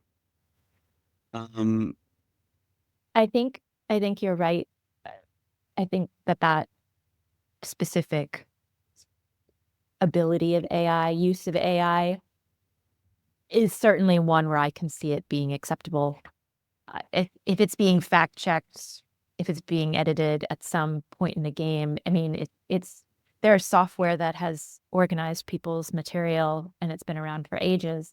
And, at the school where my husband teaches now, it is something that they're teaching kids how to do because they think it's responsible to teach young people how to use AI appropriately and not for cheating, right? Here, this is what we want you to do with it. This is actually an assignment. and it's not going away, so you might as well. Not going away. And I really appreciate you saying that, being worried about it or raging against it, which have tried really hard not to do. I agree with you. It's going to happen, right? And the if I'm going to stay in this space, if I'm going to continue to be a patron of the arts, if I'm going to continue to care about these things, then I have to be open to the fact that this is just going to be present. And then I have reassured myself with the idea that then the funnel will kind of narrow in terms of what is good. So more of those of us who truly appreciate fine work will seek out, the real artwork, and everybody else just gets something from Wayfair anyway, right? So Yeah, I think you're right there. It's interesting. I was listening to another podcast. You've probably heard of it. It's big. It's called Diary of a CEO, Mm. and I forget which investment guru, English guy who lives as a tax exile in the Bahamas. Mhm. Not well, one of those sets of islands down there. Anyway, Yeah, I can't remember his name, but the question was, well, where to invest? right, And the bloke immediately said, oh yeah, well, it's either AI or crypto, and this was interesting, or it's exact opposite. right. And this was really interesting. And he went on to elaborate. He said, because the world will increasingly become artificial, Mhm. the experience, having real experiences, whether natural or cultural, will become more and more at a premium. So he said it's probably now has never been a better time to open a wilderness guiding Yeah, agency, because people will need it more than ever, seek it out more than ever. And I wonder if within publishing, as you said, and storytelling, if then there becomes this thing of, well, in a world which is dominated by AI, to know that this thing was human crafted, yeah. will that become, We'll charge more for it. yeah, exactly. Well, I do believe I get this question all the time, right? Does anybody want books anymore? Are they buying books anymore? Well, book sales are up again in general, I'm saying, mainstream. When the world came crashing down, granted it was before the big AI explosion, but during the pandemic, books book sales were out of, this world. It's where people went for comfort and escape when they couldn't go anywhere else. And so I think, and I do know that I default here because it's my comfort zone, certainly. But if our whole world is virtual, mostly, if most of our conversations and interactions are happening like the one you and I are having right now via a screen, if True. I if I rarely out in nature myself, do I want to see nature on a screen? I think I would rather read about it in a book, and then, of course, be there in person would be my first choice. But that escape from the screen, if screens are more and more present, that escape from the screen will become more and more important. And I do think value may actually increase rather than decrease. I'm inclined to agree. I feel too that screens are inherently tiring. Yes. Books are not. Books seem to nourish you and energize you. We'll know. We'll get off this Zoom call and both of us will be like, well, I'm so great. I'm so glad I had this conversation. But I'm also so glad that I'm not looking at that screen anymore. Yeah. I've got a bit of a headache. And that's just the nature of the beast. But how lovely that we can do this. Yes. And at the same time, yes, it would be nicer over a pint in, an actual pub. Absolutely. Yeah. Yeah. Or on a horse. A pint on a horse. Pint on a horse. I was actually just sitting around. That's horse. That happens all the time. Exactly. One of the stories that Sheila writes about in her book is going to, is it Goldega? Is that how you say it in Portugal? Golga? G-O-L. No, the absolutely crazy festival of St. Martin, where Yes, yes. this horse breeders, but The Lusitanos have show up been. amazing Lusitano horses and piaffe them at the bar in the pubs. Yeah, yeah. Yes. Oh, you clearly have witnessed it. Should we about it? Yeah, I have mostly Lusitano horses, and I've bred them in a small way. And I spend a lot of time in Portugal getting up to no good. And I've been to Golga and seen the sort of lines at the bar. At the bars. Lines. Yeah. While the guys are ordering drinks. When she's describing it, I was like, I must go. This sounds fabulous. Second weekend in November. Yeah. Anyone who hasn't got absolute madhouse. St. Martin's summer, right? Yeah. St. Martin, Festival of St. Martin. But be warned, it's very easy to come back with a horse. Well, bound to happen sooner or later with me, right? Lusitano horses are hard to beat. Yeah. Yeah. Yeah. Yeah. So you still riding? You still I have? I don't have a horse of my own currently. I ride whenever I can. I have 2 motorcycles instead. I was going to ask you about the motorcycles. Yeah. Well, I missed, my brother got me into them. He started toying around with cafe racers probably about 15 years ago. With what races? Cafe racers is the term. They're like little Hondas, and it started in England kind of during like the time of Hemingway and all of that, where they were zipping around, writers and the cool people were zipping around from pub to pub and being fabulous on tiny little motorcycles that they would then customize, and they became known as cafe racers because literally you would go from cafe to cafe, right? Okay.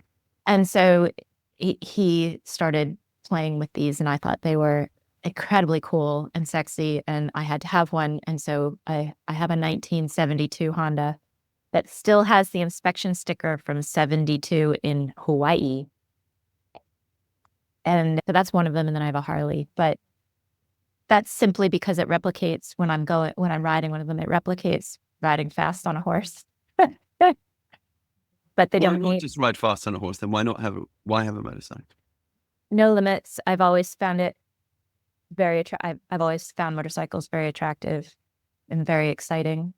I can't figure out a way to have a horse quite yet. Their constant need for economic support is one that I'm going to wait a little while yet. But it is in my, that's the wonderful thing is people talk about midlife horses all the time. So my son will be going to college soon, and then I'll have time for a horse again. Okay, we better go to Golga then. See. I think there'd be a whole lot of trouble found in that situation. Sounds like fun. The good news is that an awful lot of them have pyroplasmosis, and you can't bring them back. Yeah. You're protected from many of them. Yeah. Go have a horse in Portugal. It's fine. I just have to fly back whenever I want to ride. Well, that oddly enough is how I really learned all my dressage. I used to fly back and forth from Portugal to Texas. I would even fly there for like 48 hours to learn. Wow. Standing in the arena with Luis Valenza. Yeah. Yeah. Who you have not published the book on, by the way. We have not, although I've read other writings by other people that reference him. He is probably the greatest living exponent of the classical riding form on the planet, and he has not yet written the book. Someone needs to get in there and. Does he want to write the book? He does. Yeah, no, he does. Oh, I think it's just that I'll see him tomorrow. I'll ask him. There you go. You can be like, I was just talking to this publisher girl. Yeah. Because I've often wondered that. It would be a real shame if he ends up being the sort of Socrates or he didn't write anything, but everyone else. Everyone else tells this. Another one, actually, there's one in the horse world, and that's Pignatelli. Pignatelli in the late 16th century, early 17th century, produced the great French horseman Pluvinel. Yeah. Who basically reordered the French economy through talking the French king into creating a series of academies in which the young nobility would learn horsemanship alongside other arts and sciences, specifically because he had observed that it made young men able to control their emotions. And end the cycle of civil war in France this way, and then rival Spain economically. And they were right, and they did. And the king went for it. And that's why we have all the French words in dressage, because they were the first ones to put the government stamp on it. Even though clearly we need to institute something like that here in the US, because our young men have an issue and they all need to be learning how to control their emotions. If riding was a state-sponsored thing, I mean, maybe we'd all be happier. It'd be nice. But yeah, Pignatelli never wrote anything, and so we only have people's interpretations of him. But he created all these legendary people like Pluvinel and De Like La Pluvinel. and so on and Yeah. so on. You know, Socrates created Plato and Xenophon, who we will be talking about. Yeah. There's a philosopher and a horseman for you. There you go. I should have said Xenophon. Missed opportunity. Hey, well, we'll get there. I'll do a whole thing on Xenophon. Again, listeners, if you haven't heard of Xenophon, interesting dude, because the horsey people know him as supposedly the father of dressage, but he's not. He even writes specifically in his own book that he writes in 400 BC. I learned it in Persia. And the philosophers know him as the founder of Stoic philosophy because he was a product of Socrates and a mate of Plato. And the military historians and military people like West Point and so on know him as the master of the tactical withdrawal because he brought 10,000 mercenaries back home safe from having lost a big battle near Baghdad and got them all home to Greece, learning the horsemanship along the way. Interesting. And that's sort of back to that point of how horses have actually shaped humanity. It's getting more and more overlooked. It used to be taken for granted. Yeah. You're a publisher, you know, specializing in the equestrian world, but talk to me about the relationship of horses to the humanities and horses to humanity. So I think everybody kind of knows that general history. And you're right that we're losing a little bit of the plot because our lives were so interwoven naturally with horses for so long that now it's all kind of it's almost contrived. In most cases it is. It's something that's a hobby. It's something that, you know, very, very, actually, I have to backtrack because there are lots of other countries who have horses, who need horses, equines in general, who depend upon them for their livelihoods, for getting water, for moving bricks. It's easy to forget that horses are still yes, absolutely at the center of a lot of economies in the world. Yeah. they absolutely are. And there's a great organization called the Brook in the UK and Brook USA in the US that works very hard to help ensure the welfare of those animals, with the intent that by helping those animals, you then help the communities that depend upon them. It's a favorite organization of ours. But in our world, in the first world, it is a luxury now to have horses in our lives, usually. And that there's a tragic element to that. And you and I understand why that's tragic, because of what they do for us as a connection to nature, as a mirror of ourselves, as apparently Pluvinel recommended, that they help us learn to manage our emotions. Having, perhaps if we really examined it, and I haven't, but if we looked at history and we looked at, kind of tracked how, and I would use America as an example simply because I'm American, but how our societies and how we've interacted with each other has changed since horses stopped being like a regular component of everyday life of most people. I wonder if we could draw a direct correlation to a breakdown in, you know, our abilities to communicate, our abilities to reflect on our own emotions, our abilities to connect with nature. There are a lot of pieces, of course, that play into that, but it'd be interesting if there was actually a correlation. It wasn't that many years ago, really, if you really looked at it, that everybody had a horse, everybody. And now, and I talked a little bit about this earlier, but in Vermont, and specifically, even in my short lifespan, it used to be that I knew most of my classmates, somebody, you know, maybe 10 out of 20 kids had horses just to have an animal. And now, you know, none, I would say maybe one at the most in a class like that. You just don't find them anymore. And what are we missing at an emotional level if we're not? Certainly there's a practical, you know, caring for a being, ensuring that that creature is taken care of before we are. There are lots of lessons that we learn and we build within ourselves that we can then apply to other human beings through horses. But that emotional component is, of course, the most interesting one. It's the one that is helping in the therapeutic world. It's the one that brings me out to go trail riding with my friends on the weekends. And then afterward, it's like I feel lighter, physically lighter. So yes, I'm enjoying it. I'm getting the rocking motion, but there's a release, and that comes with bonding with that animal. I also feel that horses have this special place for us because they carry us. Mhm. You know, I'm looking at my dog who's asleep next to my son, actually, in a little daybed right there next to me. Dog's fantastic for all the many reasons dogs are fantastic, and all animals are, of course. But at least in our culture, the horse is the one that carries us, Yeah. and so it can carry us through transitions in life. It can carry us from one environment to the next environment. It can carry us from one emotional state to another state. It can help us conquer fear. It can heal us. It can give us the rocky motion and make us feel better through oxytocin. It can also kill us. So it can connect us with danger and our mortality and that perspective on life.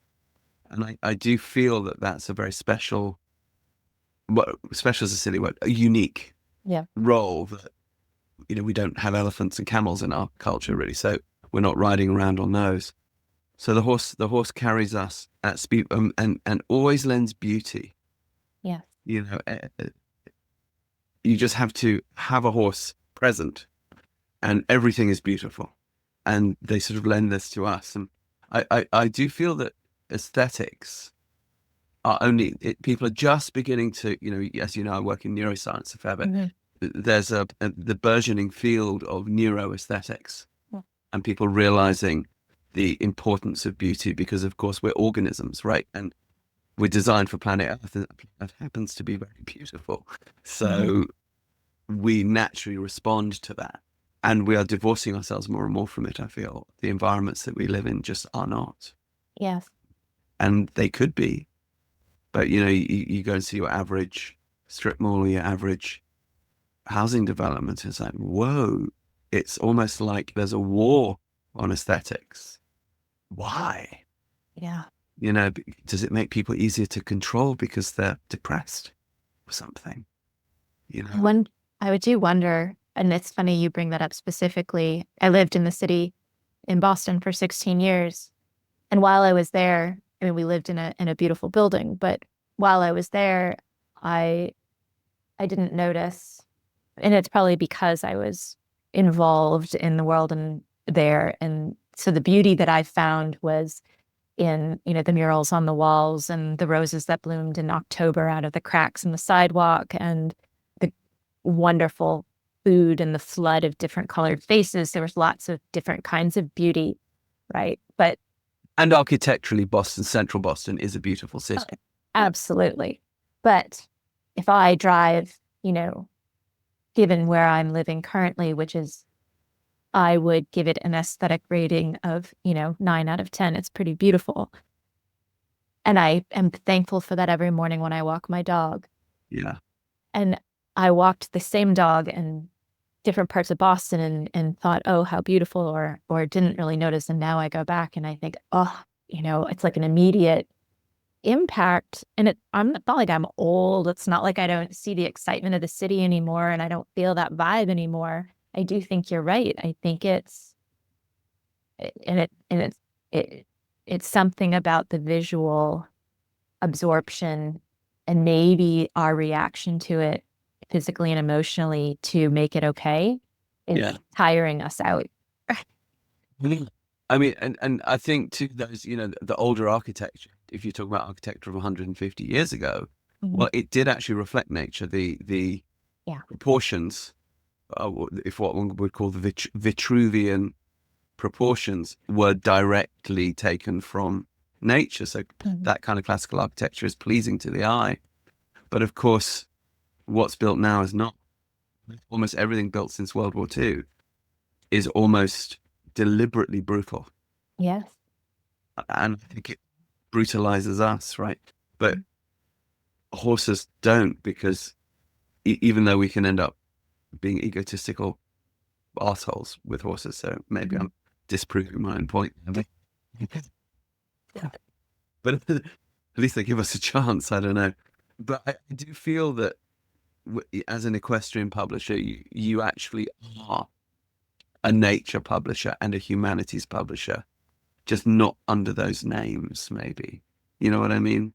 Yeah. Well, I think if I look at it through that lens and I think about trying to encourage more people to spend time with horses, to encourage more people to understand horses, we publish books now that aren't necessarily for people who have horses, but for people who might be interested in horses. So yes, it's broadening the world or welcoming others into that world, I hope, and therefore it would we would then maybe be a little bit classified in those genres as helping people understand nature better, horses being a part of nature, as helping people understand the history of how they've impacted us and hopefully how they can continue to do so.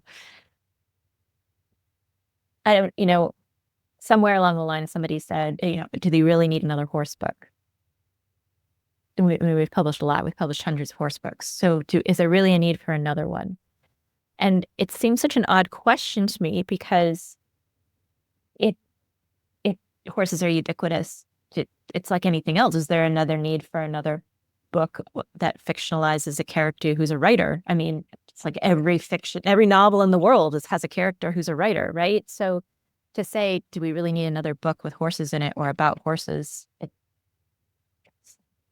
Well, also that the equestrian culture is an ever evolving thing. Yes. So the answer is yes, because it must reflect that evolution. I do have to say, though, it's interesting that there are aspects of the equestrian culture, say within the Americas, that I was exposed to in Texas that are completely absent from the canon. And so, for example, the charros, the Mexican cowboys, who are riding and training in the style of Grisoni and Fiaschi, of the sort of early Renaissance, pre-Pluvinel. And I was really interested. When I learned a lot from those guys about piaffe and passage and pirouettes and changes and things like that. But none of the like white dressage queens from Austin, Texas, that would dream of going for a lesson from one of those people, and or entertain the thought that the bloke that came back around to fix the radiators might actually be a really good horseman. Yeah. There was this absolute disconnect, including in the town we lived in, Elgin. The rodeo ground had a charreada, the Mexican rodeo, and a white rodeo, but the two crowds would not mix. And because we were doing Iberian horses, we kind of interplayed them between the two. And so you saw a lot of incredibly fine horsemanship that was out of a particular period in European history, kind of preserved. And at the end of the charreada, there'd be these classical performances, and the winner would be the one that got the most emotional response from the crowd. Oh, wow. Yeah. But it's not, you can't find any books on it. You can't find anything on it, even though you've got families from there, like the Contreras family who train the horses for medieval times, those franchisers they're very well trained horses and so on. And then the other one, of course, is the single footers, who are not the black cowboys, but the descendants of the freed slaves that came out of and settled central Texas in particular. But you get them everywhere. You've seen those Juneteenth parades with the gated horses. Yep. We'd have these, you'd in front of our house. Yeah. In the countryside in Texas, and then you hear the, and there'd be like 200 dudes would come by on their horses with their like hairy cornrows, all wearing their gangster gear, with these beer trucks following them, and all of them on gated horses. And like, where does this come from? And I did some articles on them for European papers because it was just so amazing.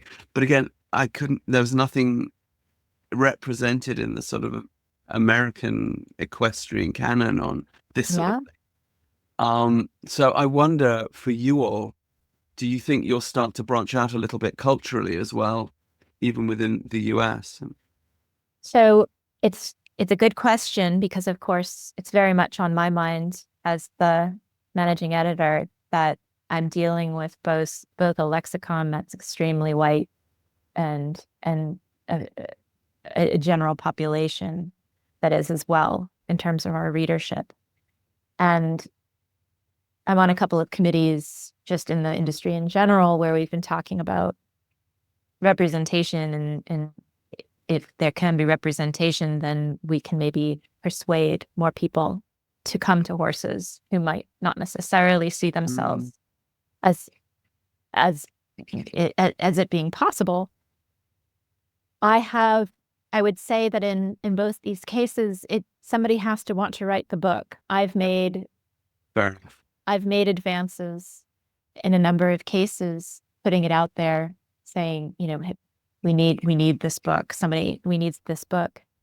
And the person who wants to write it hasn't arrived.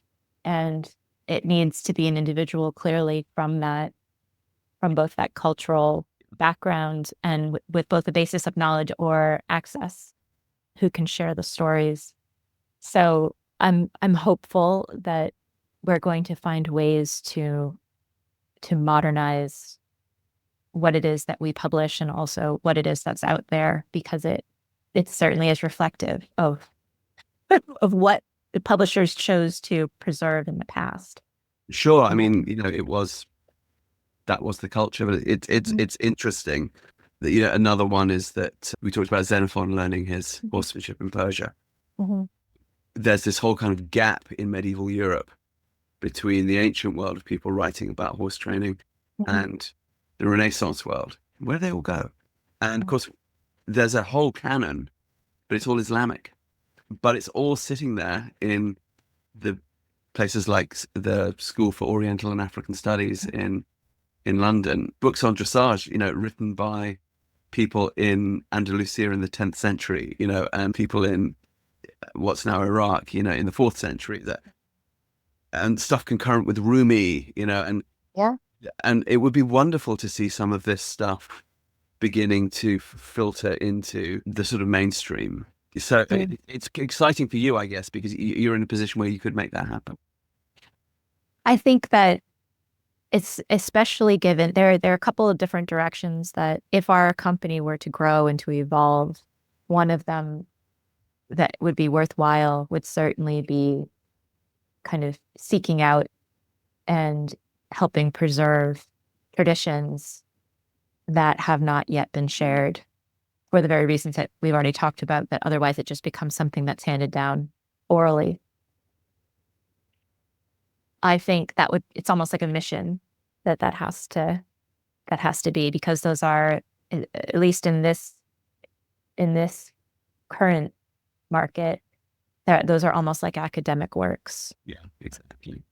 Yeah. So the market would be very specific, but how fun it would be to work on projects like that. Maybe that's where fiction comes in. Yeah. Speaking of fiction, my final question for you, so we hit the sort of 2-hour mark. Your novel, that novel that did not get born back then, what was it about, and might it get born?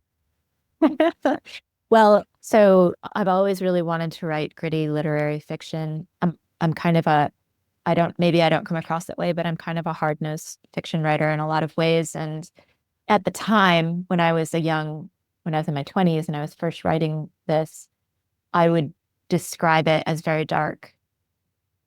It exists. Do I think it is worth revising and bringing out? I really don't know. Maybe pieces of it.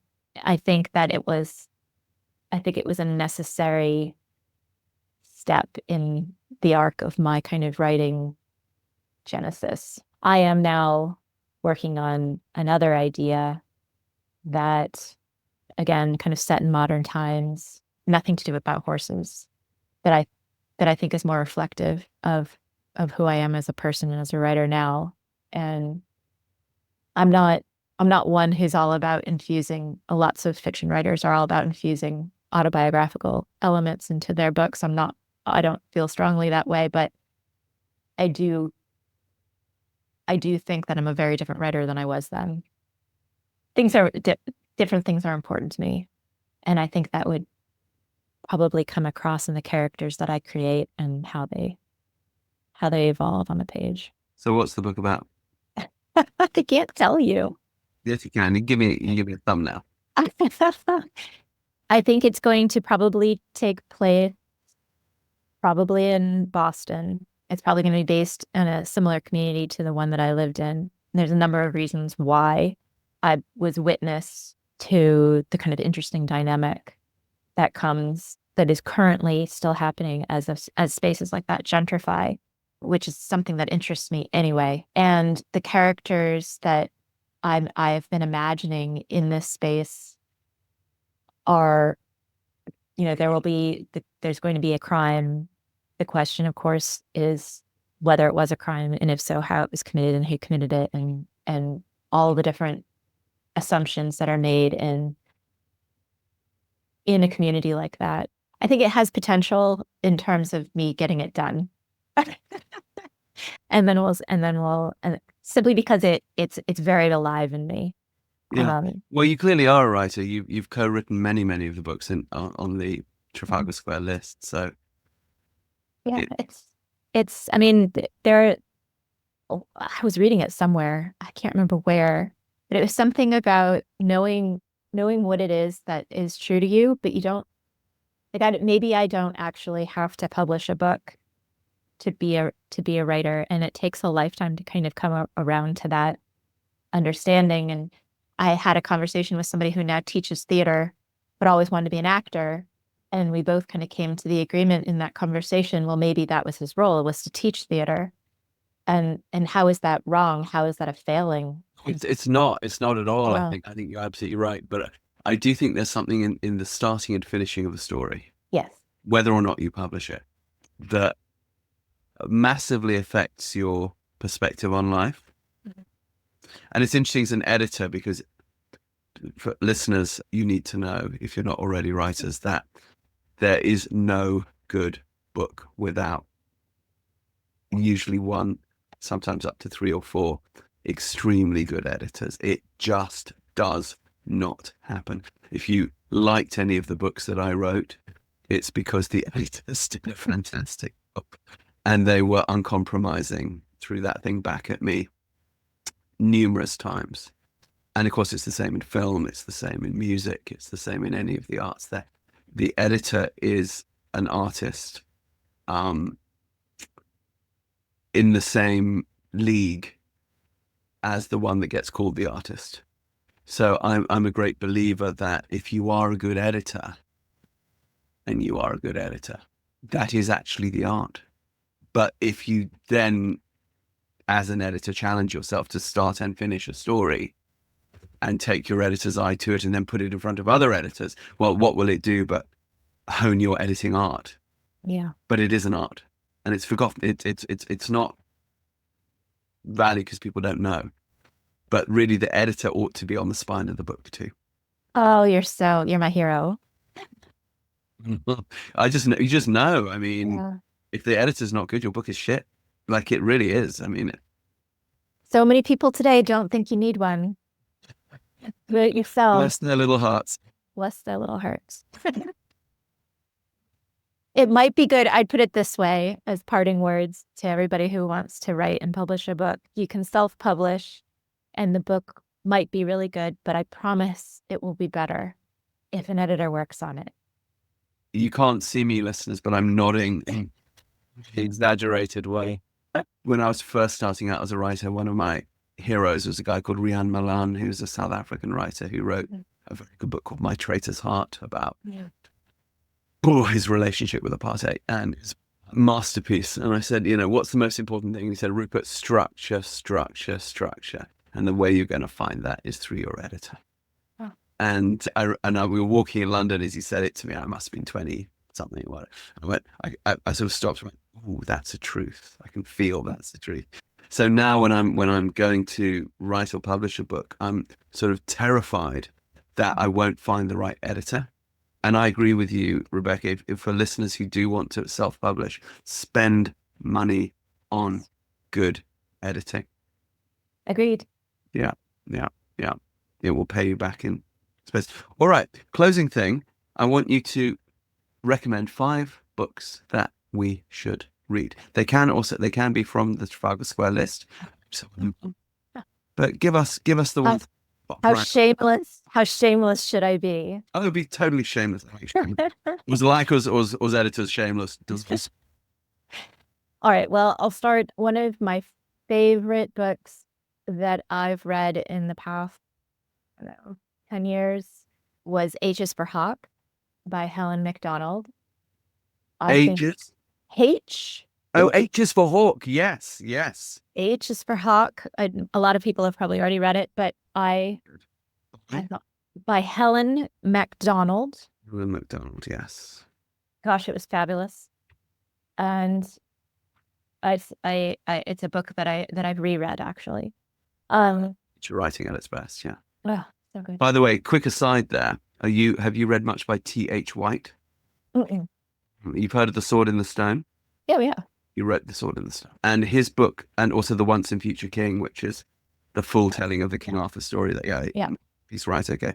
But he wrote a book called The Goshawk. Whoa. And Yeah. H is for Hawk is very much inspired by that. Yeah, she references it. Yeah. Go read The Goshawk. Okay. Okay, next one.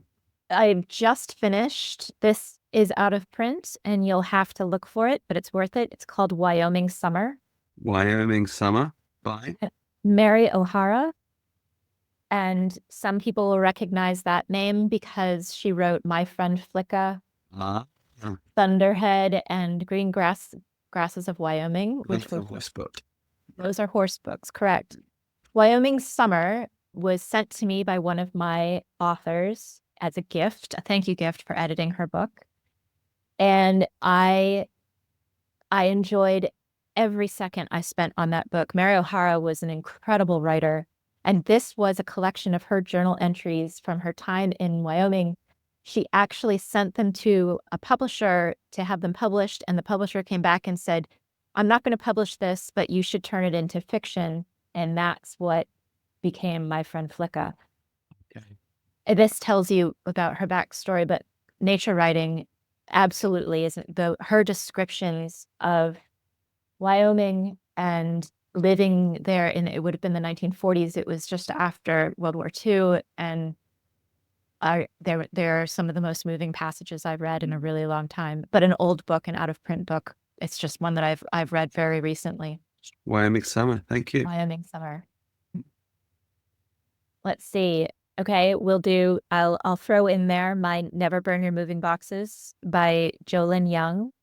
Jolyn is a new writer, so I think she's going to grow into herself. But if you're willing to experience other people's lives through writing, this is a good one to open your eyes to what it's like being the wife of one of the guys from Brokeback Mountain. Yes. Except I don't think that is happening with her husband. But I remember a couple of scenes where, they're like the wife of. Yes. I remember thinking, ooh, I bet she's got an interesting story. Yeah. And Jolyn is an incredibly interesting woman, and you where the writing may be more simple, you see between the lines of the simple writing what it is that's happening on a personal level, and it's a great story to familiarize yourself with. What's another one? That one's not out yet. Distant Skies. I'm sorry to recommend another Trafalgar Square book. And again, this is a memoir. This is by Melissa Chapman. And I've often described it as a book. I edited it and I probably read it, like 24 times or whatever in that during that process, with the back and the forth and the sections and what have you. And every single time I read the end, I cried, even after I had read it as many times as I had read it. And recently I read the end again for some reason. I think there was some publicity around her book, and it hurt again to read it. It's an incredibly authentic, again, there's a simplicity to it.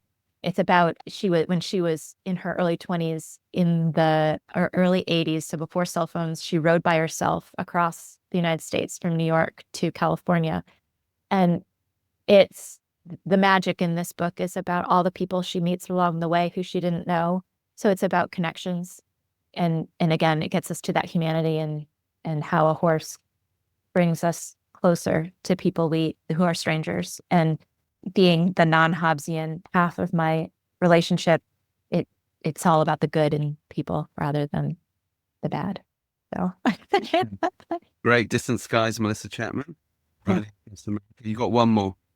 One more. Okay, this is going to deviate from my kind of nature writing and memoir recommendations, but you've probably already read it. The Warmth of Other Suns.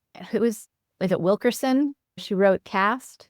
I didn't know a lot. Of course, I grew up, I learned a certain amount about our U.S. history and slavery and and how that all transpired, and Jim Crow and the South and the North and blah, blah, blah. The Warmth of Other Suns tells the story of the Great Migration in the United States, which was, basically vast numbers of Black people leaving the South because of Jim Crow and moving to cities in the North. And she tells the stories through the histories of a certain cast of characters. And I was utterly fascinated. First of all, because it's not like we've all learned about the Great Migration. Somehow, I think many of us have not. I didn't even know there was a term for it. And second of all, because I could kind of wrap my head around a lot of the laws and facts and not newsworthy, but news items of that period of time. They were so kind of stylistically sandwiched into the stories of these. I think there's 5 or 6 different individuals she follows from the South to the North, and where they end up, and then and how they age and succeed in the North or don't succeed, and how their families changed afterward. Really, really, that's a good example of really good writing in my estimation, and a really great way to learn something that I didn't know about. Incredibly effective book. The Warmth of Other Suns. Yeah. Suns as in the sun. Sun, yeah. Suns. Yeah. Isabel Wilkerson. Yeah. Correct. Isabel Wilkerson. Brilliant. Yeah. I shall be off to the bookshop. I have not read it, but I have. Support indie bookstores. Yeah. Off to the bookstore. Do go and buy your books from bookstores, guys. Yes, please. Yes, please. Yeah. All right. Listen, Rebecca, thank you so much for your time. It's been brilliant. Yeah. Great fun. Even better in Portugal with a glass of green wine. Well, you'll be there. Yeah. I hope we can get you on the other podcast that I do, which is called Equine Assisted World. And that we could maybe go a bit more into some of the books and some of the practitioners that you publish who you feel we should be, looking at. But until then, thank you. Thank you. This was great fun. And keep throwing good stuff at us. I'll do my best. I'll try not to slow down. And it's Trafalgar Square Publishing, lads. To go to it, check out the myriad extra cool titles that they've got. Some of them, as you can see, you don't have to be a horse person to love. For example, Distant Skies or Never Burn Your Moving Boxes. If you love the American West, if you love nature, you'll find good writing.